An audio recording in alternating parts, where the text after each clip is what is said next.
Welcome, everybody, to a very sick Rage Select podcast.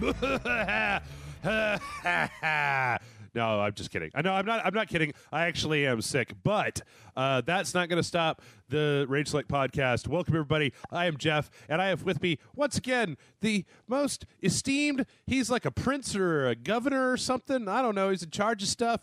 Nicholas Hodges, how are you doing today, sir? Oh, hello, sir. I'm doing quite well. Thank you very much. So, I mean, is that what? Okay, so I know that here in America, like all the teenagers, they want to be like Kim Kardashian and Snooki and JWoww. I mean, at least that's what I think, right? I have a real low estimation of a lot of people that I've never met, which is probably my problem. But in Britain, do you get people who are just like they secretly wish that somebody is going to uncover some dusty document? They're just going to be like, oh my God, the Hodgeses, they used to be royalty back in the old days.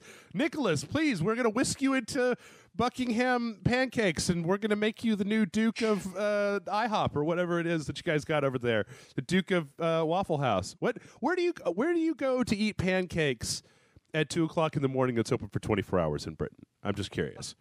Oh, I don't know. It's not like Austin where you've got that, what's it called? The International House of Pancakes or something like that. Like there's a specific pancake house in Austin that is always open. Dude, we got like 12 of those. There's IHOP, there's Denny's, there's Jim's, there's Waffle House, there's the Magnolia Cafe, Kirby Lane. You need pancakes at 3:00 in the morning when you get done drinking. Like Austin's, you can be about 3 or 4 blocks from any place that you're standing, and you can probably get them. Is that even a thing they do? Is that even a thing you guys do over there? Is go get breakfast after you get done at the pub? You know what? I'm not exactly sure. I think that what we do is that we go out for kebabs. Okay, that's the only thing that'll be like open at stupid o'clock in the morning. Will be little kebab stands where there'll be some sort of meat that you don't want to ask where it's actually from. You don't look too closely at it. yeah, exactly. So it'll be that. There's not such a thing with pancakes here as it is in the States.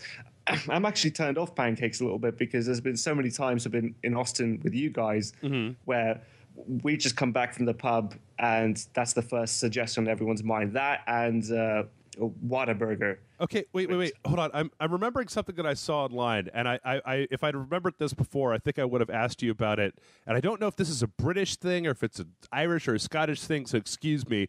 But I seem to remember seeing online that you could go to like the kebab place, right? And you could get like this box where they take like a pizza and they throw a bunch of French fries on top of it, and they throw a bunch of like kebabs on top of that, and they just put like brown gravy over the entire thing. You just open this box full of like this like a garbage box or a trash meal or something. Do you know what I'm talking about? You have any idea what I'm talking about? Not really, but I you know what? If anyone was to do it, I believe it would be the Scottish to do it because like I've heard stories like in Scotland you can get like deep fried Mars bars and chocolate bars and stuff like that in these kinds of places in fish and chips places and kebab stands. So I wouldn't put it past them. Like in Scotland, they've got like a really big obesity problem compared to the rest of the UK. Yeah. Wow. Oh, okay. I found it. It's called a munchie box. Munchie box. That even sounds disgusting on its own. I found on Wikipedia, munchie box. Let's see. There's a picture here. It is pizza, French fries, chicken bits, pakoras, salad, a tub of sauce, and doner meat. Doner. I don't know. Doner meat. Yeah, okay. Like slam. This is you get at kebab stands. This is crazy. I like there's only one place I've ever seen that serves a thing like this in the United States, and down here we had this. I used to work at this place that was by this sandwich shop where they were like, you could get like, I want a Philly cheesesteak, and then I want you to put French fries and pizza on top of the Philly cheesesteak because I hate myself and I want to die immediately.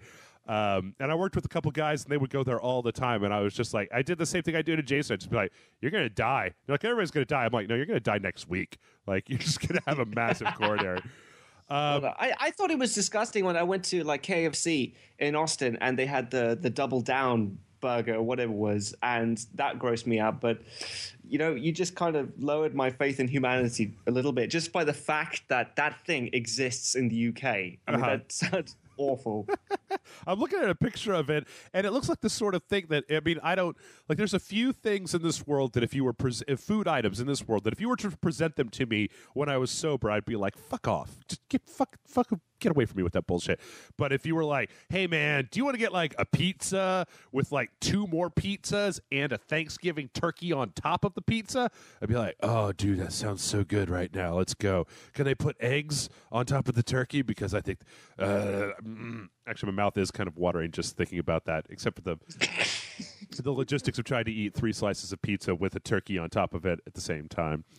I just can't get my head around it. But well, I tell you what, this is actually coming out afterwards, but we're recording this podcast the day before Thanksgiving. I'm curious. Do y'all do Thanksgiving over there? No, we didn't, have anything to be thankful about. I mean, we didn't have any Native Americans to give us food. Come on, Nick. That's an incredibly cynical attitude. Everybody's got something to be thankful for. Have you looked at British history? I mean, British people in general are quite pessimistic in nature, whereas it's really in American nature to be what's the word? Positive, optimistic. There's optimistic, yeah. Like the American dream, like if you work really, really hard, then you will make it. So you could be anybody, like an astronaut to a president. Whereas, I know, kind of British mentality is, oh, fuck it. Even if I work really, really hard, life is not going to get any better than this. I'm just going to go down to the pub because that's as good as it can get. So... I've thought a lot about that particular mindset over the years. I've actually been listening to a bunch of podcasts. I've read a few things. It's like talking about how people there's a huge amount of like depression in America, and that a lot of that comes from the fact that we're all just like, yeah, we could totally be whatever you want. I mean, like when you're a kid, they're just like, you could be Batman when you grow up if you work hard enough. And then you grow up and you go, no. You can't be Batman. Like, you can't just be Batman. So I don't know. In some cases, I kind of like the idea of being of not instilling the youth of your culture with just this idea that, like, yeah, you could be just you could be Bon Jovi and Donald Trump at the same time and look like John Hamm if you just work hard enough. And for some people, well, no, you can't do that. Then they just, they get all bummed out when they can't do that. And that, you know what? I think it was a point in the States where, like, after World War II, where there was that kind of positive attitudes. I mean, like, you just successfully kicked the arse out of the Germans. And the world was your oyster. Like, things were looking up. Yeah. So it was our parents' generation that kind of saw that. It's only kind of been recently where everyone's kind of being a bit more pessimistic and also realistic in nature. Yeah, yeah.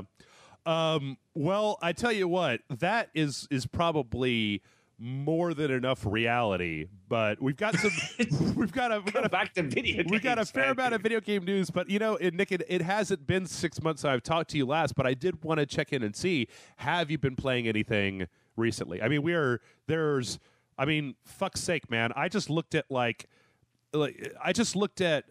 have been concentrating on all these big releases that came out on the Dragon Age Inquisition and Far Cry 4, and you get your Call of Duties, you get your Assassin's Creeds, you got all these things, and then the other day I looked at the PC and I was just like, oh right, they're releasing, I think Tales from Borderlands came out this week, and then I think the new Telltale Game of Thrones game is coming out before the end of the year, and like, God there is, I keep repeating it, but fuck, there is so many potentially just wonderful games to play right now. It's like a crazy great time, and it couldn't have, I mean, the summer would have been a better time when there wasn't jack shit coming out, but like, considering that a lot of people get a little bit of time over the Christmas break, I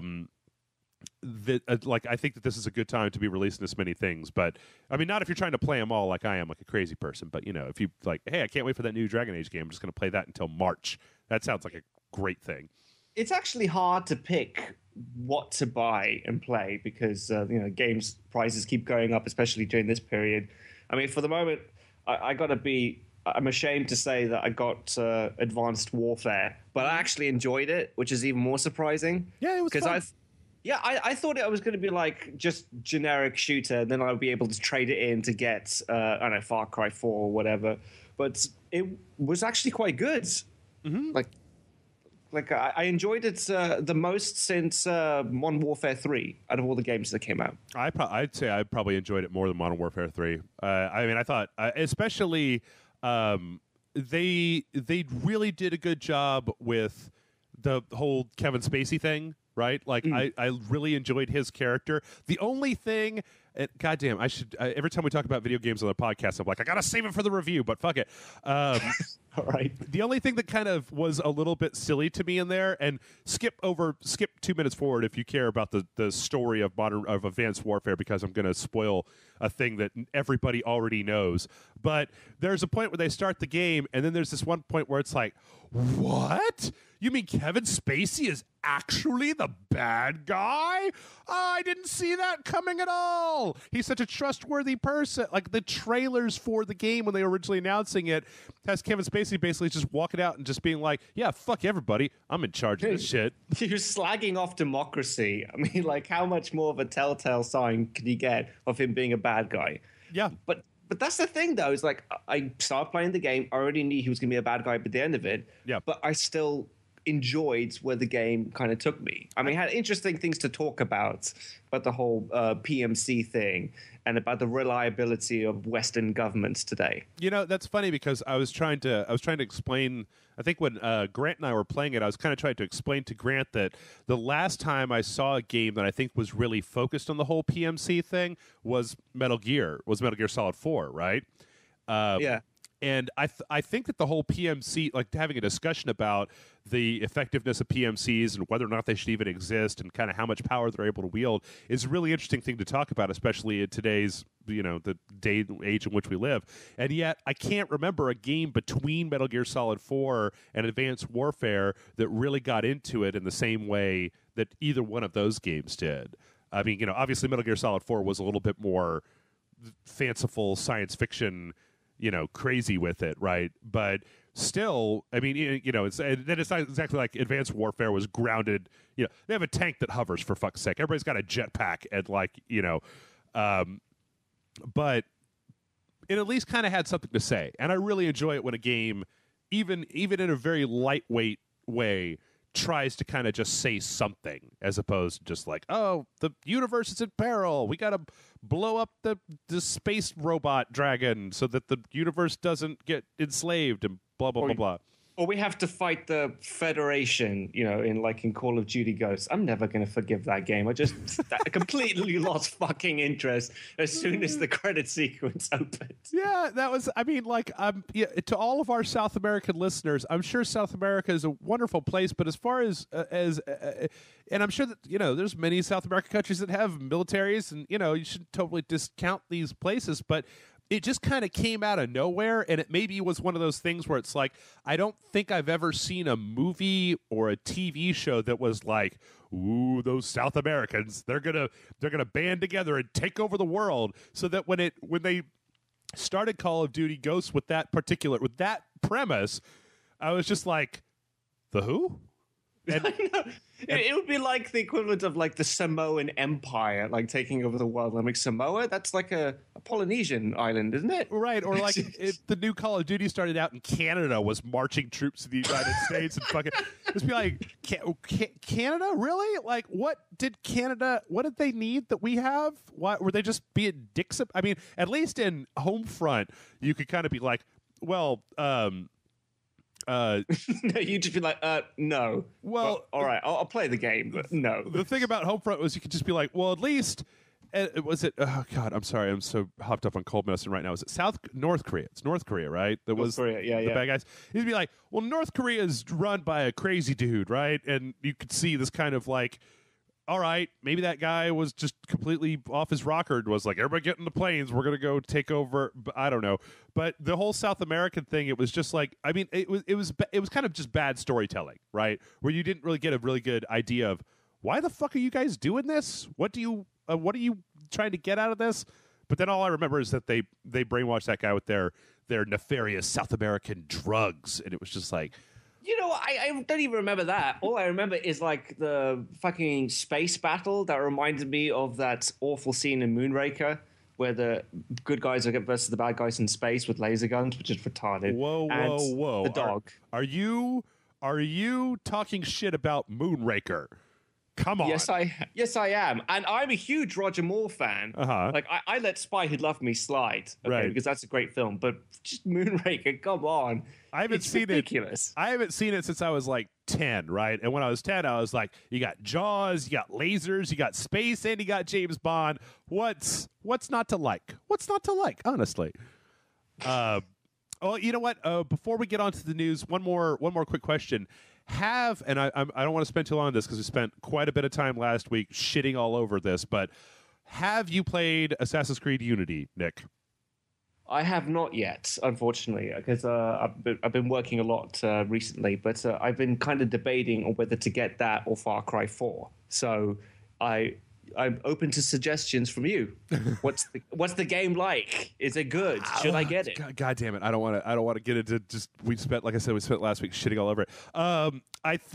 So a lot of the things that were in Assassin's Creed Black Flag and even Assassin's Creed 3 seem to have been, in some ways, kind of stripped out of Assassin's Creed Unity. Like, Assassin's Creed Unity to me feels more like original Assassin's Creed than any of the games since then. Because you mean like the one where it's in medieval times and you're in Jerusalem and stuff, right? When you're Altair, because that's Assassin's. Oh, you're right. Yeah. Sorry, my bad. Yeah, original Assassin's Creed. Because I mean, like, the thing is. Okay, so there was a Penny Arcade strip, and I've already referenced this. There's a Penny Arcade strip that was just like, how are you going to give me a boat and then take away a boat? Like, right? Because I had a boat, and I could go wherever I wanted to. Let's take it back. Bring it down a little bit, Jeff. You're in a city, right? You're in Paris, right? So there's not exactly any need for you to have like a horse or a carriage or a boat or any of that kind of stuff. So all of the traversal is just city traversal. You don't go to really very many other places. There's one other smaller city that you end up kind of going back and forth between, but even that is just another kind of French city of the time. A lot of the gameplay is just kind of running to this place and either killing somebody or picking something up. The traversal is better in some ways, but in other ways, like there was a time where I had my guy and he was okay. So I'm on the top of a roof and there's a hole in the roof with a ladder that goes down, and I'm like, go in the hole. And every time I push towards the hole, he'll either stop and look over at the edge or he'll jump over it to the other side. I'm like, all right, I'm holding the button down that's supposed to go down, and I'm going towards the hole. He just jumps over to the other side. So imagine this Jeff just standing here jumping back and forth on a hole. I don't know. I wasn't really all that impressed with it. I think that if you like Far Cry 4 so far just seems like it's like Far Cry plus more Far Cry equals Far Cry. So I forgot. Your main complaint with Far Cry 3 was that it had too many annoying douchebags in it who were partying and doing drugs and freaking out because some pirates are going to kill them. So far, the main character in this game, I like him a lot more and his motivations a lot more than the guy in Far Cry 3. The thing is that when we did our review back in the old days for Far Cry 3, one of the things that kind of irked me a little bit that I thought Blood Dragon did very well in that it was a much smaller game was that there's a certain amount of hijacking the towers and blowing up headquarters and picking up all the shit that's scattered around, finding these things, doing races, doing hunts, doing stuff, that there's so freaking much of it that, and a lot of it feels like it's just kind of like copy and pasted. Where in Far Cry 4, I kind of get the same thing where you're just doing the same thing a lot over and over and over again. But I do like the story better. I think that at the end of the day, I'll probably end up enjoying Far Cry 4 more than I did Assassin's Creed Unity. And that sucks because I was really kind of interested in Assassin's Creed Unity, but it just feels like a lesser game than what I'm used to. I don't know. Are you going to get Assassin's Creed Rogue? I already have it. Played it for a little while. That game, I think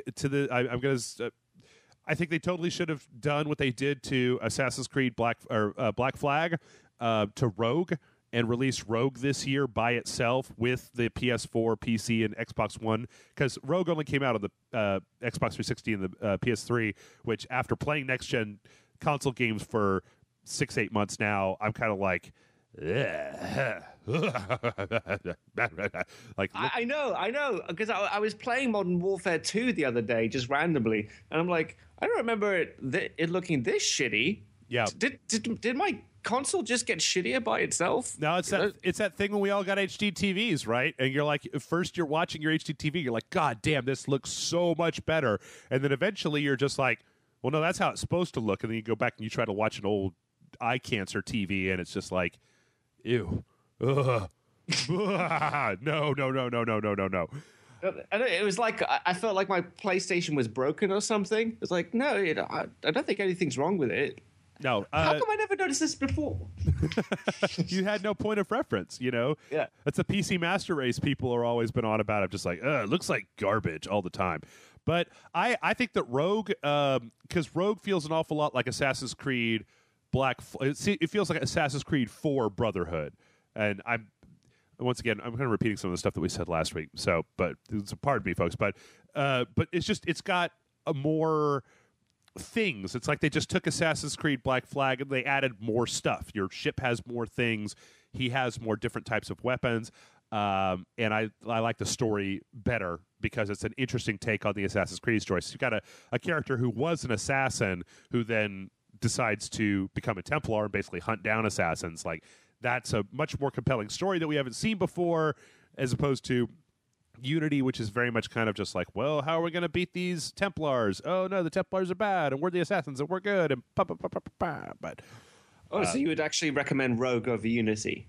I mean, if the thing is that if you're like, Unity definitely looks better than Rogue, but I think that if Rogue had been released on all the platforms at the same time as Unity, I don't think anybody would be really all that interested in Unity. In fact, I'm almost positive that's why Ubisoft has held back. I'm sure that eventually they're going to announce there's going to be a PS4 and Xbox One and a PC release of Rogue, if they haven't already. I haven't looked it up, but I know that they released those on the previous generation consoles specifically so that it's like they wanted Rogue to be out there for people who still had PS3s and Xbox 360s, but they wanted journalists and they wanted everybody to concentrate on Unity, and I think that's a mistake because I don't think Unity is as good a game as Rogue. I don't get why they're so worried about competition from their own fucking game. You know, like, we have to give Unity a chance against Rogue. It's like, they're both your properties, okay? Who gives a shit? Yeah. Like, they're both going to sell. Yeah, I mean, I don't know. I think that if they were smart, they would have kept Unity in the oven a little while longer, and they would have just released Rogue this season all by itself. Because, I mean, the thing is that Rogue Unity came out, 2 weeks ago? 2 weeks back, something like that? Mm-hmm. Next week, The Crew comes out, right? Last week, Far Cry 4 comes out. These are all Ubisoft properties. They put out 2 Assassin's Creed games, then Far Cry 4, and now The Crew, all within like a month's time span of each other. That's fucking insane. Like, why wouldn't they put some of this stuff out earlier during the summer or whatever? I mean, I guess they're kind of shooting for different demographics with each one of those games, but like, it just seems weird to me that they've got to be biting into their own profits by releasing 4 games in that short amount of a time. It almost just kind of feels like they're dumping them like into the holiday season, just trying to get that they're not concentrating on trying to make like one game that everybody's really super psyched about. They're just trying to flood the market with shit that has Ubisoft on the cover so that people will buy it. We'll buy one of them at least, which seems like a real weird. It seems like a really weird way to do things because I don't remember them doing this as much in previous years. I mean, I could be wrong. Did they really release that many titles though? Like, it's been specifically on this year for them to release so much. In fact, they kind of dominated the Christmas market. Well, sort of, except for the fact that I don't. The thing is that I think it would be different. Okay, let's see. Let me see what we got here. Okay, this is not in the right release order. Oh yeah, they also put out Just Dance 2015 like 3 weeks ago. What the fuck are they doing, man? This is fucking crazy. Like, there's too many games, and they put out some kind of dumb fitness thing that they showed, like Your Shape Fitness Evolved or something like that. It's just weird because when you put all these games out right now, it's like these games are now going up against Dragon Age and Call of Duty and Halo the Master Chief Collection and GTA 5 as well. Yeah, GTA 5 re-release. Like there's fucking Smash Brothers, for fuck's sake, came out last week. Like why would you take all of these games which a lot of teams did a lot of hard work on and shove them all together at the same time when you could have spaced out their release and probably not had to fight with stuff? I mean, excuse me. I just don't know. I don't know what they're thinking over there. I mean, I'm not a businessman. Maybe this makes perfect sense. Maybe some business people could tell me why it makes perfect sense for them to be releasing everything all at the same time. But for me, I'm just like, if I was Ubisoft, I wouldn't. Maybe take one or two, take some of your big franchises like Assassin's Creed, put them up against, Call of Duty and Dragon Age and stuff like that. But, not all of them. Fuck, man. That's crazy. Anyway, it's time for the news. Sorry, it's a bad transition there, but I'm coughing up a storm here. Yeah, you all right, mate? Yeah, I'm all right. I got a cold. It's weird, Nick. I don't really ever get sick because I don't work in an office with people who are just like, I'm going to take fucking Dayquil and go to work, and like then they get everybody in their office sick. Like I work from home, and I only see a few people every week, and a lot of those people work from home or work with small teams, and so I don't have a lot of ways for the normal ways, like when you go to class or when you go to work, to get illness into your life. So I don't know how I got sick. I think Jason did it. I think he plotted. I think he infected himself, and then he like licked all my microphones while I wasn't looking or something. I'm pretty sure that's how it happened. That sounds like Jason anyway. Yeah. All right. Let's go ahead and get into the news. All right. First up, everybody's favorite thing, game, breakfast cereal, between meals snack, T-shirt, and car of all time. Batman Arkham Knight has a new trailer that came out a couple days ago. The Ace Chemicals Infiltration trailer, Part 1. Nick, I'm sorry, I forget. I talk so I do this stuff so often. Are you're into the Bat, right? You excited? Yes, excited? I am pretty excited. I've got all the Arkham games. Okay. So this brand new trailer basically shows. It's funny because Ace Chemicals was in both of the last two games, right? It was in Arkham City. It was the place that you climbed to actually get the bat suit at the beginning.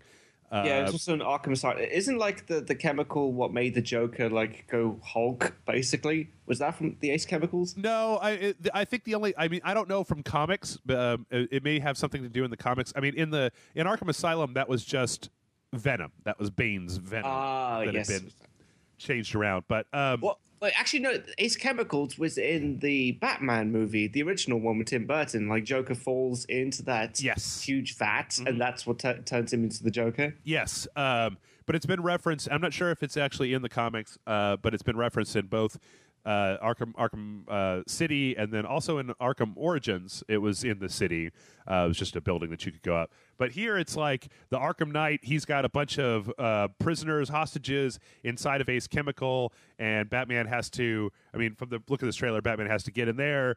He has to open up this drawbridge. He's got to bring the Batmobile in there. He's got to punch a bunch of dudes. He's got to rescue some people. Like, I mean, God damn, this trailer is packed with action and Gilbert Gottfried.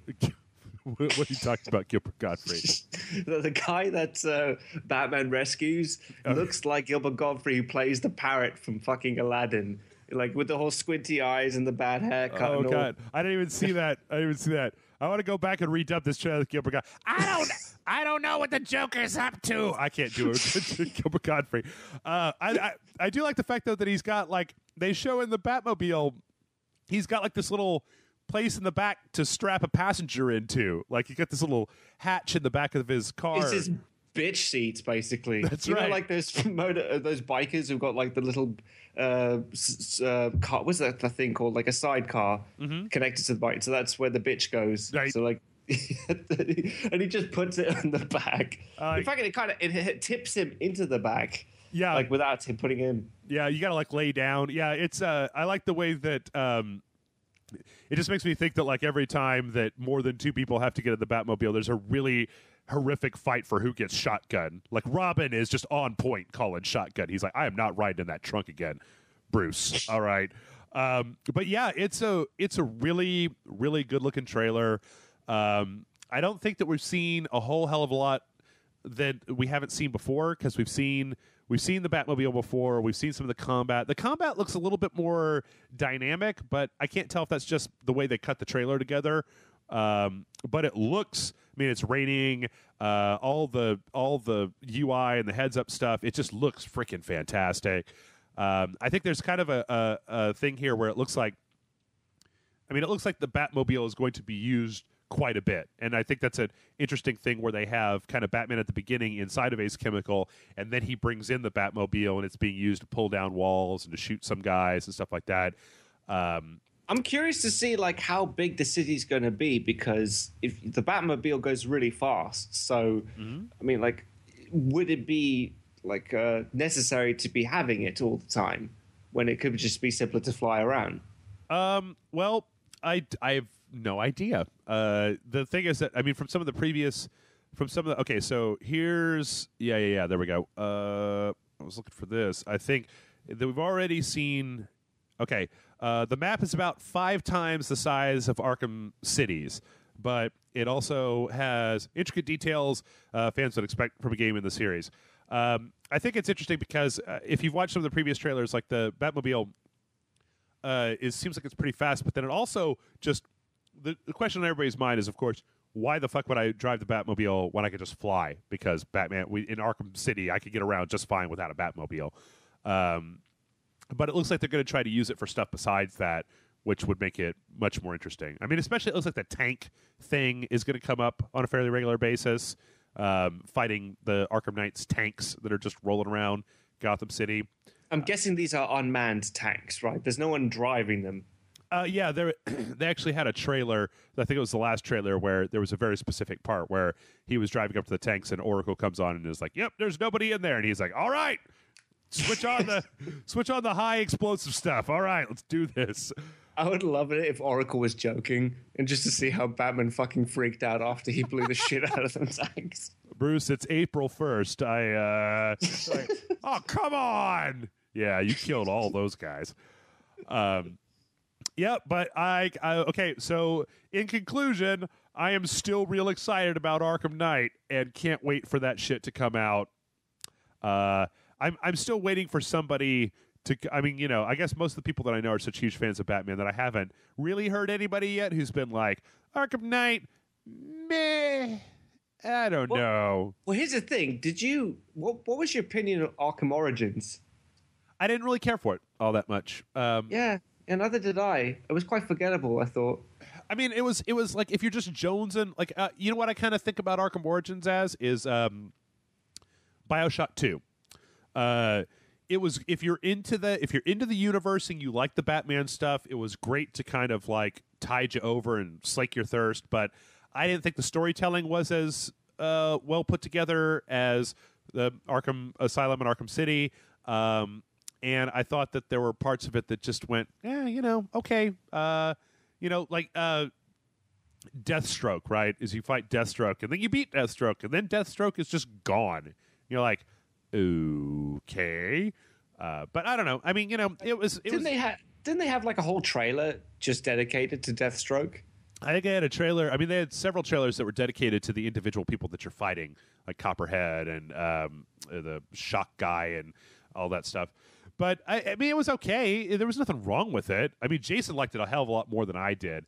For me, I was like, well, it's okay, but I can wait for the really, really good stuff. So, but let's continue through. We got a fair amount of news today. Next up, so I kind of went back this week to a kind of a good news, bad news type of thing. So I'm going to bring you guys up to a feverish crescendo, and then I'm going to buzzkill your whole evening and make you feel bad, but then we're going to even it out at the end there. So, all right. Anybody who is worried about Nintendo can breathe an easy sigh of relief. Apparently, in its first 3 days, Smash Brothers on the Wii sold 490,000 copies. making it the fastest-selling Wii U game to launch in the United States. And having just got done recording yesterday, I could say the game is hella fun. Like, if you've got a Wii U, we'll have a full review at some point, but the short review for Smash Brothers is, if you own a Wii U, and unless you hate fighting games with a passion, go fucking buy Smash Brothers. It's got a ton of characters, it's got a ton of different game modes, it's got a ton of customization options, all kinds of crazy shit you can do, and it's really fun. It's a really fun game just to sit around and beat the fuck out of each other with. For what's essentially a game for everyone, a kid's game. I could see the appeal of Smash Brothers because it's a fighting game, but it's a different sort of fighting game that doesn't require as much. It doesn't require as much like combo knowledge and stuff like that. But it's fun. And it's really frenetic, and Grant and I played it. And we were just like, yeah, I could keep playing this for a long time. Apparently, the 3DS version sold 3.22 million copies as of late October. So I got a feeling that between the game itself and the Amiibo integration that they've done with it and all the different online stuff, that Smash Brothers is probably not going to end up being a bad idea for Nintendo, shall we say. In fact, I honestly think that, I've said this before, a number of different podcasts, but I think that if you could find a Black Friday deal, or if you could find a Cyber Monday deal on a Wii U, and you can get a Wii U for like a couple $100, this is a great time to have a Wii U, because you've got like 2 years worth of games that you can go back to. All the stuff is out. Smash Brothers is out. There's Super Mario Bros. 3D, or the Super Mario 3D World, Mario Kart, Bayonetta, Hyrule Warriors. There's just a shitload of games for the Wii U that are all first-party Nintendo games that would make, if you could get one of those for not a horrific amount of money, totally worth it. So did I sell you, Nick? Are you going to go buy one now? Are you going to ask for one for Christmas? No, I'm not. No. Okay, I'm going to stick with my PlayStation. Cheers. I'm sorry, man. I've got loyalty to the Sony franchise. Loyalty? What the fuck is that, man? I can't afford loyalty on this website. Come on. Yes, you can. In fact, no. You've got like the Sony Xbox One, the Wii U. In fact, you've got everything. You've got all the consoles. Yep, sure do. I don't have what's that dumb Google Android Ouya. I don't have an Ouya. I do not own an Ouya. That's the only, and then some of the other garbage Android platforms. I don't have an Amazon Fire TV or whatever that shit is. But yeah, some major stuff. Yep. All right, more good news. Or maybe, I don't know, depending on how you're thinking about it. So over the last few years, it's been noted that the World of Warcraft has been shedding subscribers, right? I mean, the game has been out forever. People have played the shit out of it. And I think as, let's see, when was this? A while back, they were down to 7.7 million subscribers. I think at one point they were, just huge. But apparently, after launching the new Warlords of Draenor expansion, they're back up to around 10 million subscribers. So they are gaining stuff back, which I haven't, man, oh, fuck. You talk about games that require an investment. I started playing World of Warcraft on Jeff versus Beer, and it's kind of like Dragon Age, where I'm kind of scared to double-click on the icon for it, Nick, because I'm like, whew, man, Blizzard is really good at just sucking you in and keeping you playing a game for a long time. And when you look at the amount of shit that has been tacked on to WoW over the years, it's like, fuck, dude, that's a lot of video game, and I don't know. I don't know if I've got that much video game. I don't know if I can spend that much time devoted to a specific video game. Are all the players of World of Warcraft, are they all just the original players, the guys who got World of Warcraft originally? Because I don't know how I could just dive right in. Would I need to get all the expansion packs to keep up to date with everyone else? Well, the answer to your first question is no. They're not, obviously. There's the original people who bought the game. I mean, I'm sure that there's... I bought the game when it originally came out, and then I put it down for a long time. But I think that right now... it looks like they're doing Black Friday for World of Warcraft, and I think they did this last year. So this is $4.99, $5, right, for I don't know. This is just World of Warcraft. No. Okay, so here's the thing. Yeah. It looks like they've incorporated. Okay, I could be wrong about this, and people, please don't let me spread false information. But if you go to the World of Warcraft store on Blizzard's website, Nick, right, for Black Friday, $4.99 will get you World of Warcraft, and all it appears, because there's only two things on the website that you could buy: World of Warcraft and the Warlords of Draenor expansion. So I have to assume that $4.99 gets you World of Warcraft and everything that's currently been released in World of Warcraft up to the new expansion. So for $55 plus the monthly subscription fee, which I think is like $10 or $15, and you get your first month free, I think, you can get everything. And that's berserk bananas, including if you buy the Warlords of Draenor, you can also get a thing where if you just start up a new character, you get one of these for free. You could buy them for $60 a pop, that's kind of a gross part, but you could take one character that you've made and you can instantly boost them to level 90 so that you can play the new content in the game without having to go through all the original bullshit. So, World of Warcraft, you call to me like a siren, and I don't want to answer. I don't want Ignore to. it. I don't Ignore want to. it. How long has that game been out for? It feels like 10 years. It's been a while. Let's see. When did World of Warcraft originally launch? The crazy thing, Nick, is that the latest content update they did with Warlords of Draenor, actually they went back and they reskinned all the character models in the game, so they look way better now. So it's actually gotten a graphical overhaul. Okay, it was originally released November of 2004. So it has been 10 years. It is. Yeah, as of recording this, it's been 10 years and 3 days since World of Warcraft first came out. And it's still, 10 million subscribers, man. That's impressive. That's, there's games out there that don't sell 10 million copies over the course of their entire lifetime. I look at some games, and some games are considered a resounding success just for selling, 3 million copies, right? So fucking. I love how it's cool to shit on Call of Duty. Yeah. But it's like nobody takes a shot at World of Warcraft, even though they've been doing the same thing for 10 years. I don't know, man. I think you'll find plenty of people who will be willing to take a shot at World of Warcraft. I know some of them myself. There's a lot of kind of hardcore MMO fans, especially some of my friends that I used to know that were into like EverQuest and stuff like that way back in the old days, that really don't like how streamlined World of Warcraft is and how easy it is for people to play the game, as they want a kind of a higher barrier to entry. But anyway, I'm sorry, we're getting a little bit behind here. This is neither here nor there. From your neck of the woods, Grand Theft Auto 5, Nick, has become the greatest selling game in all of Britain at this point, with the PS4 and the Xbox One releases and the sales boost that has happened because of those. Previously, it was Call of Duty Black Ops, but now there's a website here called Chart Track that does UK sales figures. Apparently, GTA 5, just it's on top now. So, congratulations, GTA 5. You could do no wrong, apparently. Nicely done. But I thought GTA 5 was the highest selling game of all time everywhere. Well, I think that's like, if you add up, it might have been a global thing.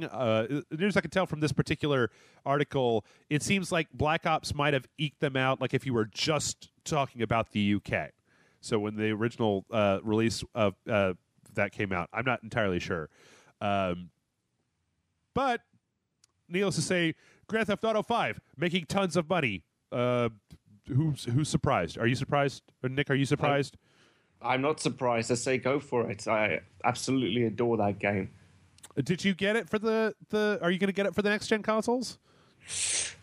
Probably not, because I've already got it on the PS3. So I'm trying to be careful with my money. So I'm thinking I'm either going to go for Far Cry 4 or possibly Assassin's Creed Unity. But I would love to. I'd love to see what they've done differently in terms of the graphics. I played it for all about 10 minutes, but man, it looks really good.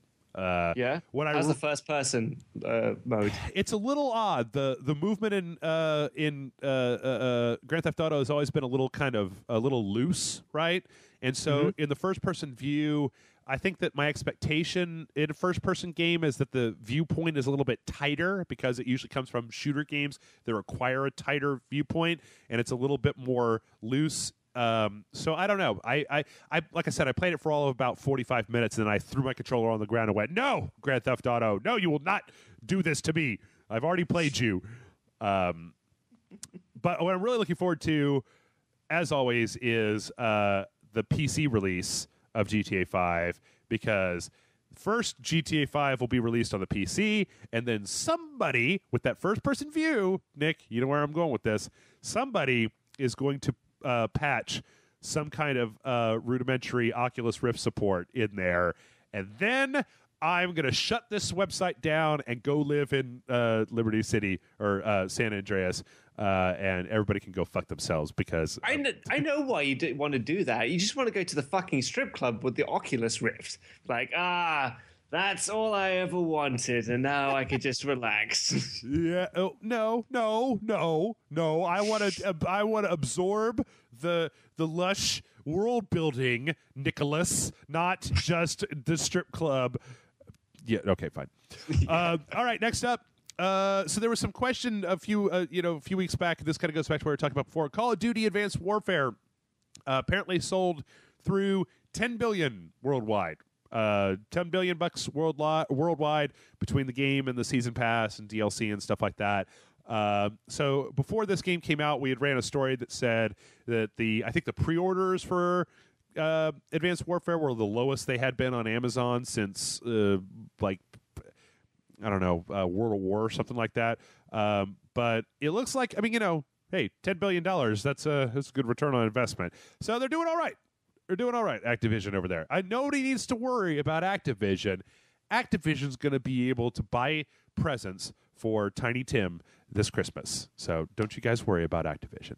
They can, but will they? That's the question. Probably not. But I think that I think this is at least worth noting, just specifically for the thing that a lot of people seem to want Activision to kind of go down in flames and Call of Duty games to stop being made. I don't think that's going to happen anytime soon. At least this Advanced Warfare has not been the turning point to see that happen. I can't exactly take a shot at them because I thought Advanced Warfare was good. So right. Well, I guess what, Nick? We're at the tipping point now, and I got the perfect thing for you to take a shot at them for. So apparently, Activision is using DMCA takedowns. Do you know what that is? You know what DMCA is, right? The Digital Media Copyright Act. It's a very broad American thing that was passed that lets copyright holders kind of have, some would say, too much freedom when it comes to securing their copyright. It's used a lot of time to... It's on YouTube, it's used on YouTube to take down videos without the guy fighting back, basically. He won't be able to fight back. There's a difference between DMCA DMCA takedowns and normal takedowns. Usually you just get a copyright match where it says, hey, this belongs to Activision. And you're like, okay. You just say, okay, that's fine. And everybody goes on their merry way. Activision gets to keep all the money from your video, but there's not really a whole hell of a lot that you could do about it right now because without getting written permission or being a huge channel, it's hard to get out of that. DMCA strikes, on the other hand, or DMCA takedowns, on the other hand, I think generally tend to give you a strike on YouTube. And YouTube has this, this thing where it's like, if you get 3, these are like aggressive hits on your YouTube channel, they will turn your YouTube channel off without any way to appeal it and just delete all your videos. So yeah, and you can't appeal. Like, it takes ages and ages to appeal for it and to provide proof as to why your channel should not be taken down. Yeah. So apparently Activision is using DMCA strikes to take down Call of Duty Advanced Warfare videos that show cheating and exploits and how to basically game the system in multiplayer. And this is a quote from them. Activision is particularly vigilant about their Call of Duty videos recently, issuing strikes on videos showing glitches. This is from Machinima. If you post videos highlighting these glitches, your channel may be liable to receive a copyright strike, so please be careful. Now, I don't necessarily have anything at a fundamental level, right, Nick? I don't have anything against saying, like, you're teaching people how to cheat with these videos, and that's kind of shitty, right? On the other hand, I don't like the precedent of censoring videos that show glitches or problems in video games, because in a multiplayer context it's a little bit more nefarious, right? But if you're showing, like, Assassin's Creed Unity there's been a couple patches since it came out, but it's got a ton of bugs. It's got a shitload of bugs, right?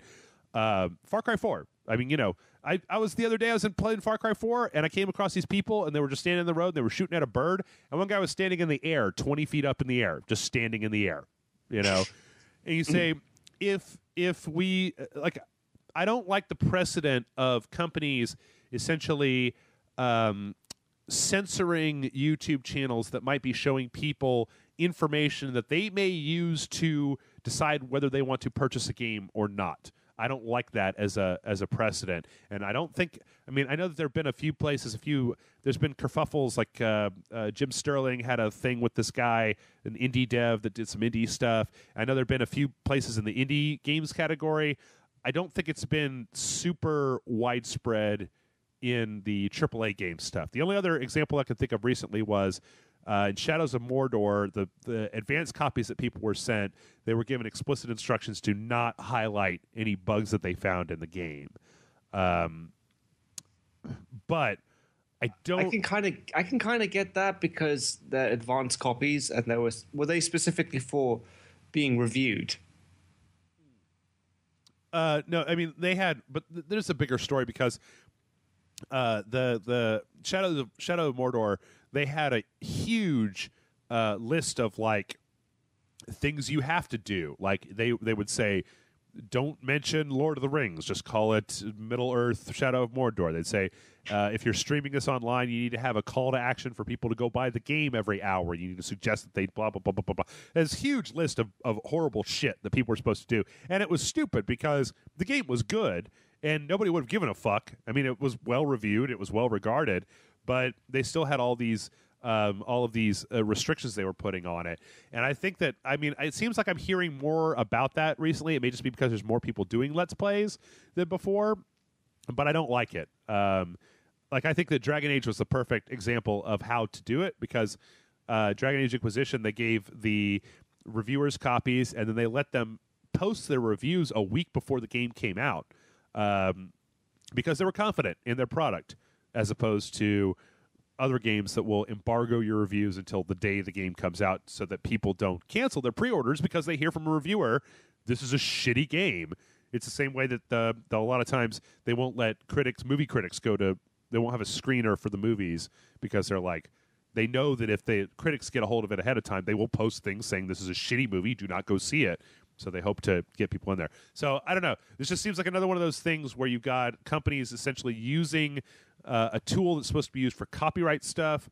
Like, it'd be one thing if Activision was taking down every single Advanced Warfare video and Twitch stream that was out there. But if they're specifically picking and choosing things that make their game look bad, I don't like that as an idea. I think that's kind of a shitty thing to do. So when they flag the video, does the channel automatically get a strike? Yes. That is fucking bullshit on so many levels. Yep. I mean, I don't like the idea that you cannot fight against your strike, like, no matter what. Well, you can. The thing is that it takes months to do it, though, Jeff. Sometimes, I mean, I'll tell you right now that we get a lot of like, a lot of our videos that will go up, we'll get a copyright hit on them, and that is an actual strike, but it's a copyright hit from somebody else or some false company claiming that they have a copyright to the footage that we're using. And it'll just be some other YouTube channel or some bullshit company that's just trying to steal people's money. And whenever that happens, I usually am able to get that resolved within a few days, because I just go, hey, these people do not have legitimate copyright claim to this footage, and then it usually gets freed up by YouTube. But the strike stuff, I mean, that's a whole other conversation. The YouTube stuff is all the power is in the hands of the copyright folks, and the people who are making videos generally don't tend to have a lot of power. But that's a whole other thing with YouTube. Personally, I hate these big companies bullying people to kind of get their way, because I imagine more often than not, these people who are putting up their channels, they probably just work 9-to-5 jobs. They're normal average Joes. They're intimidated by these companies, even if they have a legitimate right to post these videos in the first place. Yeah. What it's probably really going to take is at some point. I don't know. It's kind of weird though, because I'll tell you what, Nintendo used to just copyright. They would used to just flag every single thing that came up, and now they're not as much, right? Used to be anytime that we put up a Nintendo game, we could be assured that Nintendo would just claim it and take all the revenue for it, but that hasn't happened with some of the stuff that we put up recently. So I don't know. I mean, I think that it would be nice if there was, not nice, but if there was some kind of lawsuit that got to a point where they said specifically, look, if you take a thing and you talk over it with your specific commentary, that means that you have added content that's a value add, especially if you have a transformative media like video games. That means that you have added enough to that to not have it be under the immediate control of the original copyright holder. But I don't know. Once again, that's a crazy thing, right? For a living here, I play video games and we make dick jokes, and that's a thing. But whether it should be is a much larger conversation. Anyway, we got to keep going. Other shitty things. So I'm gonna cut a couple of these things out. Other shitty things. So CCP, CCP Games, has sent a cease and desist order to a group that was remaking the PC RPG Vampire the Masquerade Bloodlines on the Unity engine with some graphical upgrades. They were trying to add multiplayer stuff. Wait. What? Like they're making a patch to Bloodline? No, a fan group was essentially remaking Vampire the Masquerade Bloodlines and trying to make it look a little bit better, solve some bug problems, and then put it in the Unity engine so that it could have online multiplayer yet again. That was until a few days ago when CCP sent them a cease and desist order, and they basically shut the whole thing down. Motherfuckers, I actually really like that game. Yeah, that's one of my favorite games. That. Yep.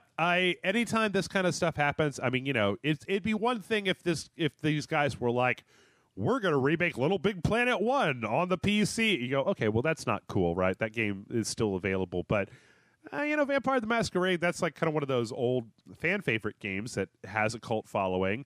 And the multiplayer is nice. And they did, CCP didn't keep up with it, apparently. So, you can only find it in a bargain bin at like some really mundane little shop in your town.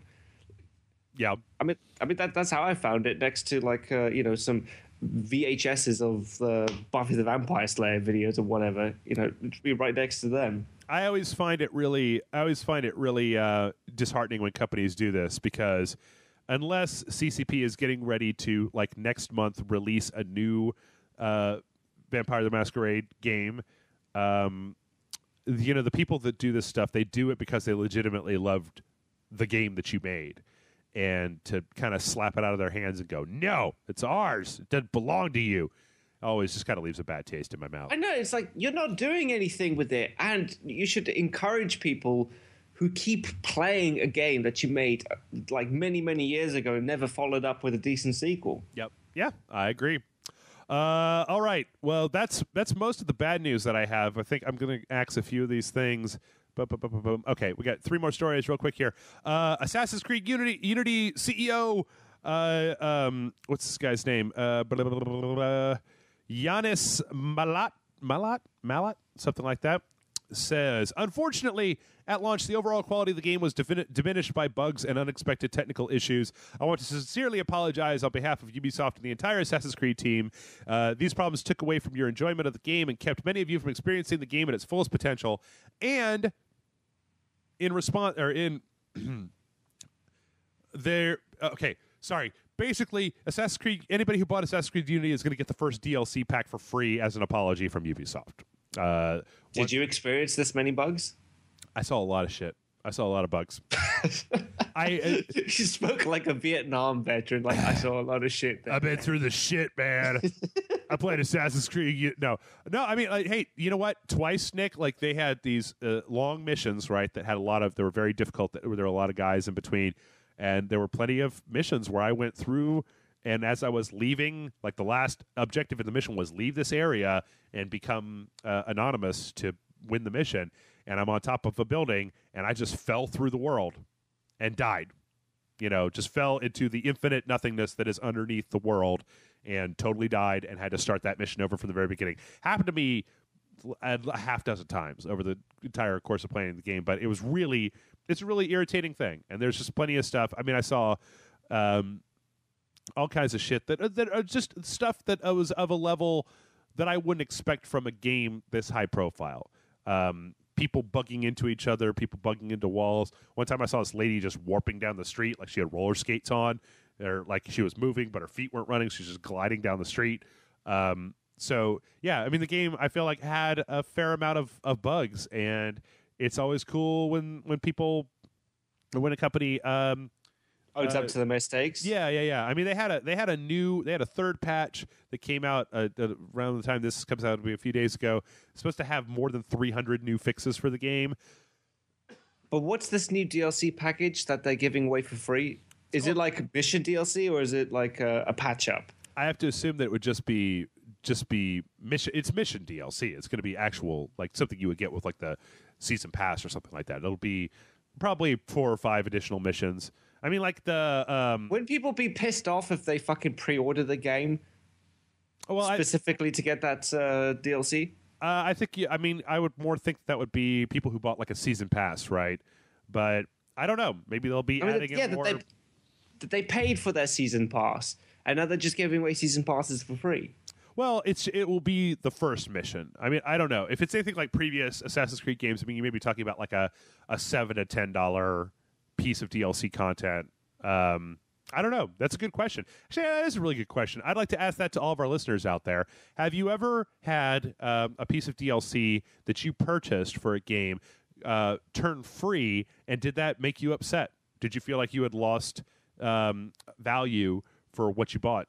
Because I don't think I've ever experienced that before. I'm real picky about my DLC. I don't, I like to make sure that whatever DLC I get is going to be very specific and very is going to be worth my money. So, all right, a couple more very quick announcements, and then we're going to take a break here. As of, let's see, when this comes out on. Okay, this comes out in 4 days. All right, so this Steam Fall Sale is happening. So if you've got a PC, go to Steam, buy some shit. Things are cheap. That's it. That's all it is. PSA. And last but not least, I fucking hate From Software so much, Nick. So very, very, very much. I hope they all get gonorrhea and no Christmas presents. Because they've announced that Dark Souls 2 is coming to the Xbox One and the PlayStation 4. As Dark Souls 2, Scholar of the First Sin? Is that what it's called? Yep, Scholar of the First Sin. Now, I know what you're saying. Jeff, you love Dark Souls and mostly like Dark Souls 2. What could you possibly have a problem with? They're releasing it to a brand new audience full of people who have never gotten it before. And boy, it's like you know me, Jeff. I know. I don't even need to speak to you. I know. I could just, I just can't do a very good British accent, or else I would just do. If I could do voices, I would just sit here and talk to myself. But so this is basically they're taking Dark Souls 2 on the PS4. They're putting it out on the PS4, the Xbox One. They're including all 3 of the DLCs that are currently released: Crown of the Sun King, Crown of the Old Iron King, Crown of the Ivory King. It looks like they're doing So they're doing all that, and this stuff is actually coming to the PC version. So, Jeff, what's your problem? What's your problem? Why don't you want people on the PlayStation 4 and the Xbox One to experience Dark Souls 2? Well, I'll tell you, Jeff. It's because that's not the only thing that they're doing. They're also adding new NPCs, changing item descriptions, adding new little sub quests. There's a screenshot here that shows a dragon in a place where there shouldn't be any dragons in the game, that I've never seen a dragon before. They're upping the multiplayer from 2 people on your side and 1 invader to 3 people on your side and 2 invaders, I believe, up to 6 total players in multiplayer. And what this means is that I have to go back and play the whole goddamn game over again. Because if they're making story adjustments and they're adding new stuff and they're adding in new subsections and they're augmenting what's already there, it means I got to go back through and do this shit all over again. And fuck, Nick, I've played Dark Souls 2 so many times. I don't really want to play it again. But you are a Dark Souls hipster. I am. You really are.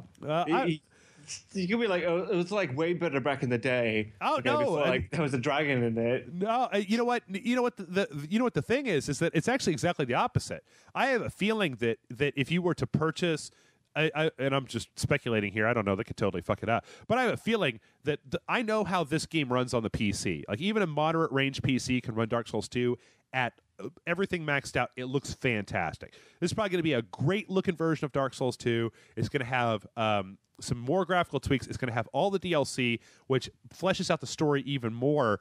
This is probably going to be, if you don't play Dark Souls 2, the best version of Dark Souls 2 to play, because not only is it going to have tweaks and adjustments based on everything that's there, it's going to have new content, it's going to have all the content from all the DLCs, it's going to have all this crazy shit. It's going to be fantastic. It's just, fuck, man. Like, would you just finish the game already? Would you just have the version of the game so that we can all play it? Because the thing is that if they're changing item descriptions, they're adding new storylines, they're adding stuff in.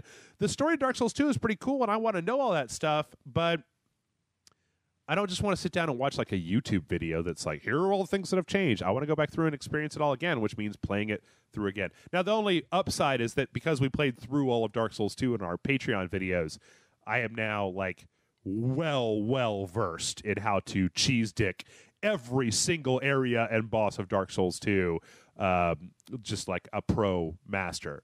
Like, no, they ain't got shit on me. I know where everything is. I know where all the bosses are. I know how to beat them. I've spent hours and hours learning how to get through it. So I could probably whip through the game pretty quickly. But that's also like a month after. It's coming out in, like March? And it's like not that long after Bloodborne comes out. So you're just pissed because this affects you personally? Yes. Never mind all the the new audience that this gaming franchise can reach. Fuck those guys. This is the most fucking selfish review I've ever heard of in my life. You're like, fuck that game just because it means that I have to play it, and I don't particularly want to because I've finished that game quite a few times. Yes, that's exactly what I'm saying. That's exactly what I'm saying.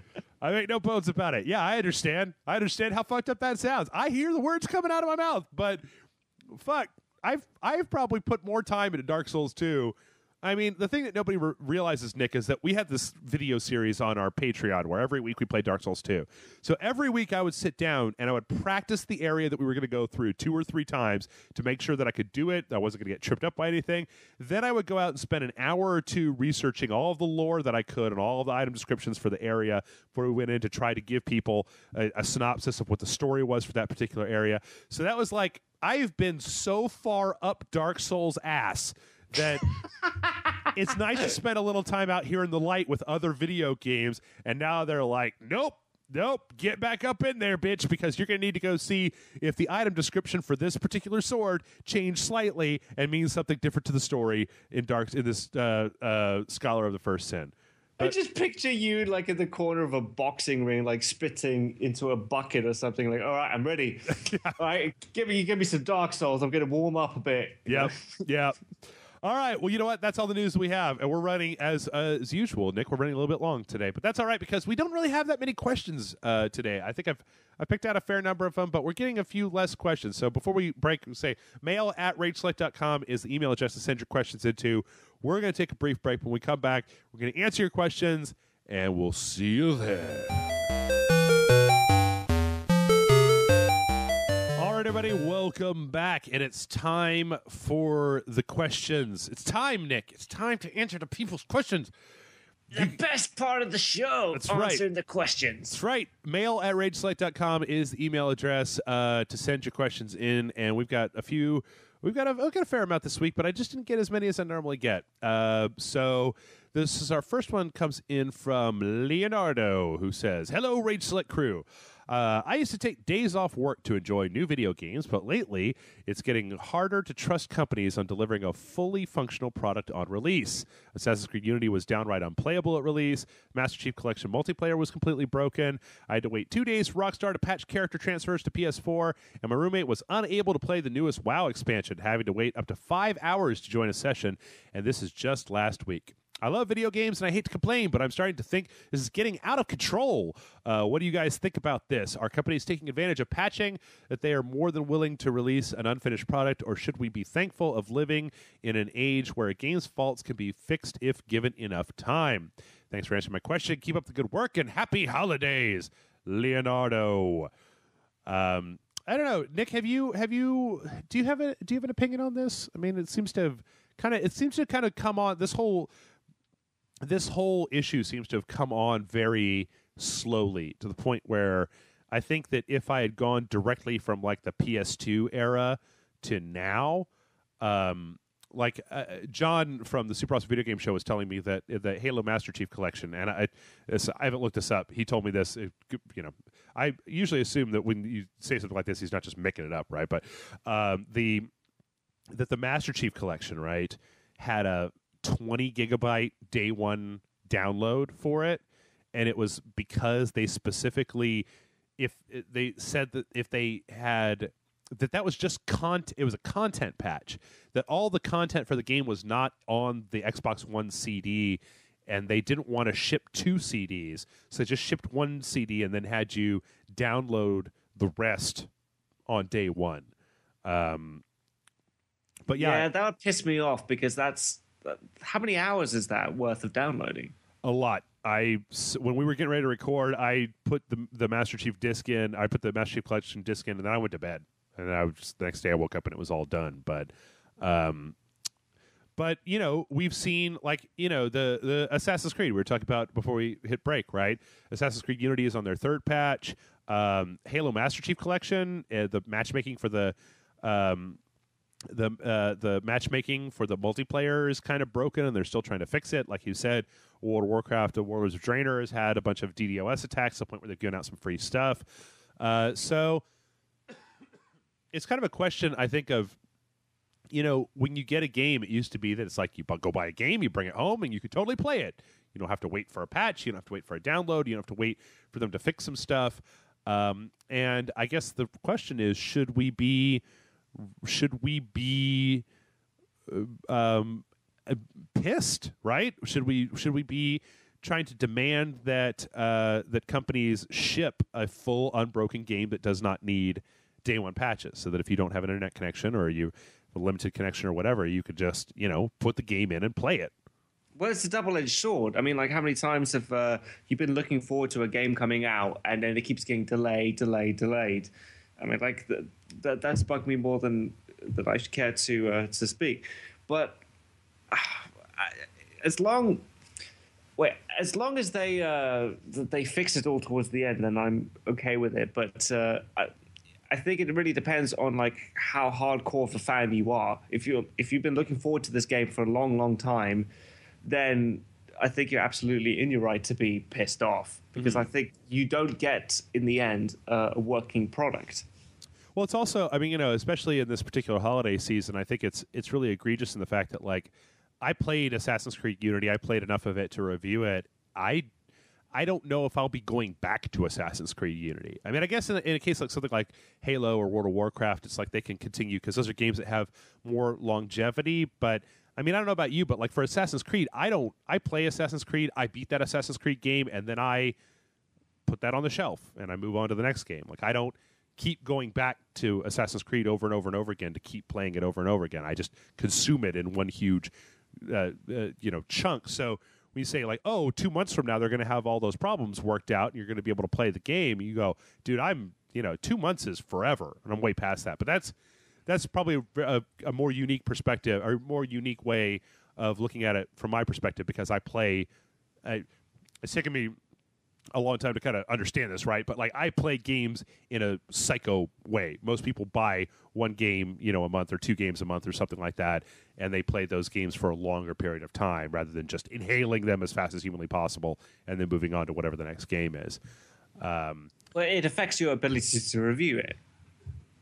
It does a little, yeah. I mean, it does a little bit. That's one of the reasons why when I do a review, I always try to be at least make it explicit that unless a game has some kind of weird fundamental issue that makes it unplayable, it's hard to score a game when you know that if the people go back to the same game in 6 months, that it might be all fixed and way better. So to hack off like a whole bunch of points because of these bugs, in some cases, I almost feel like bugs in a review is something that you have to tell people about, but that I don't know if I should ever. I don't know if I should knock the game for bugs, because those bugs could be fixed eventually. And yeah, I think about like one particular game. I know I keep bringing it up and up and up again, but like I get really pissed off if the game is really unplayable when I'm reviewing it. Specifically, the infamous Rage game, where that fucking pissed me off. That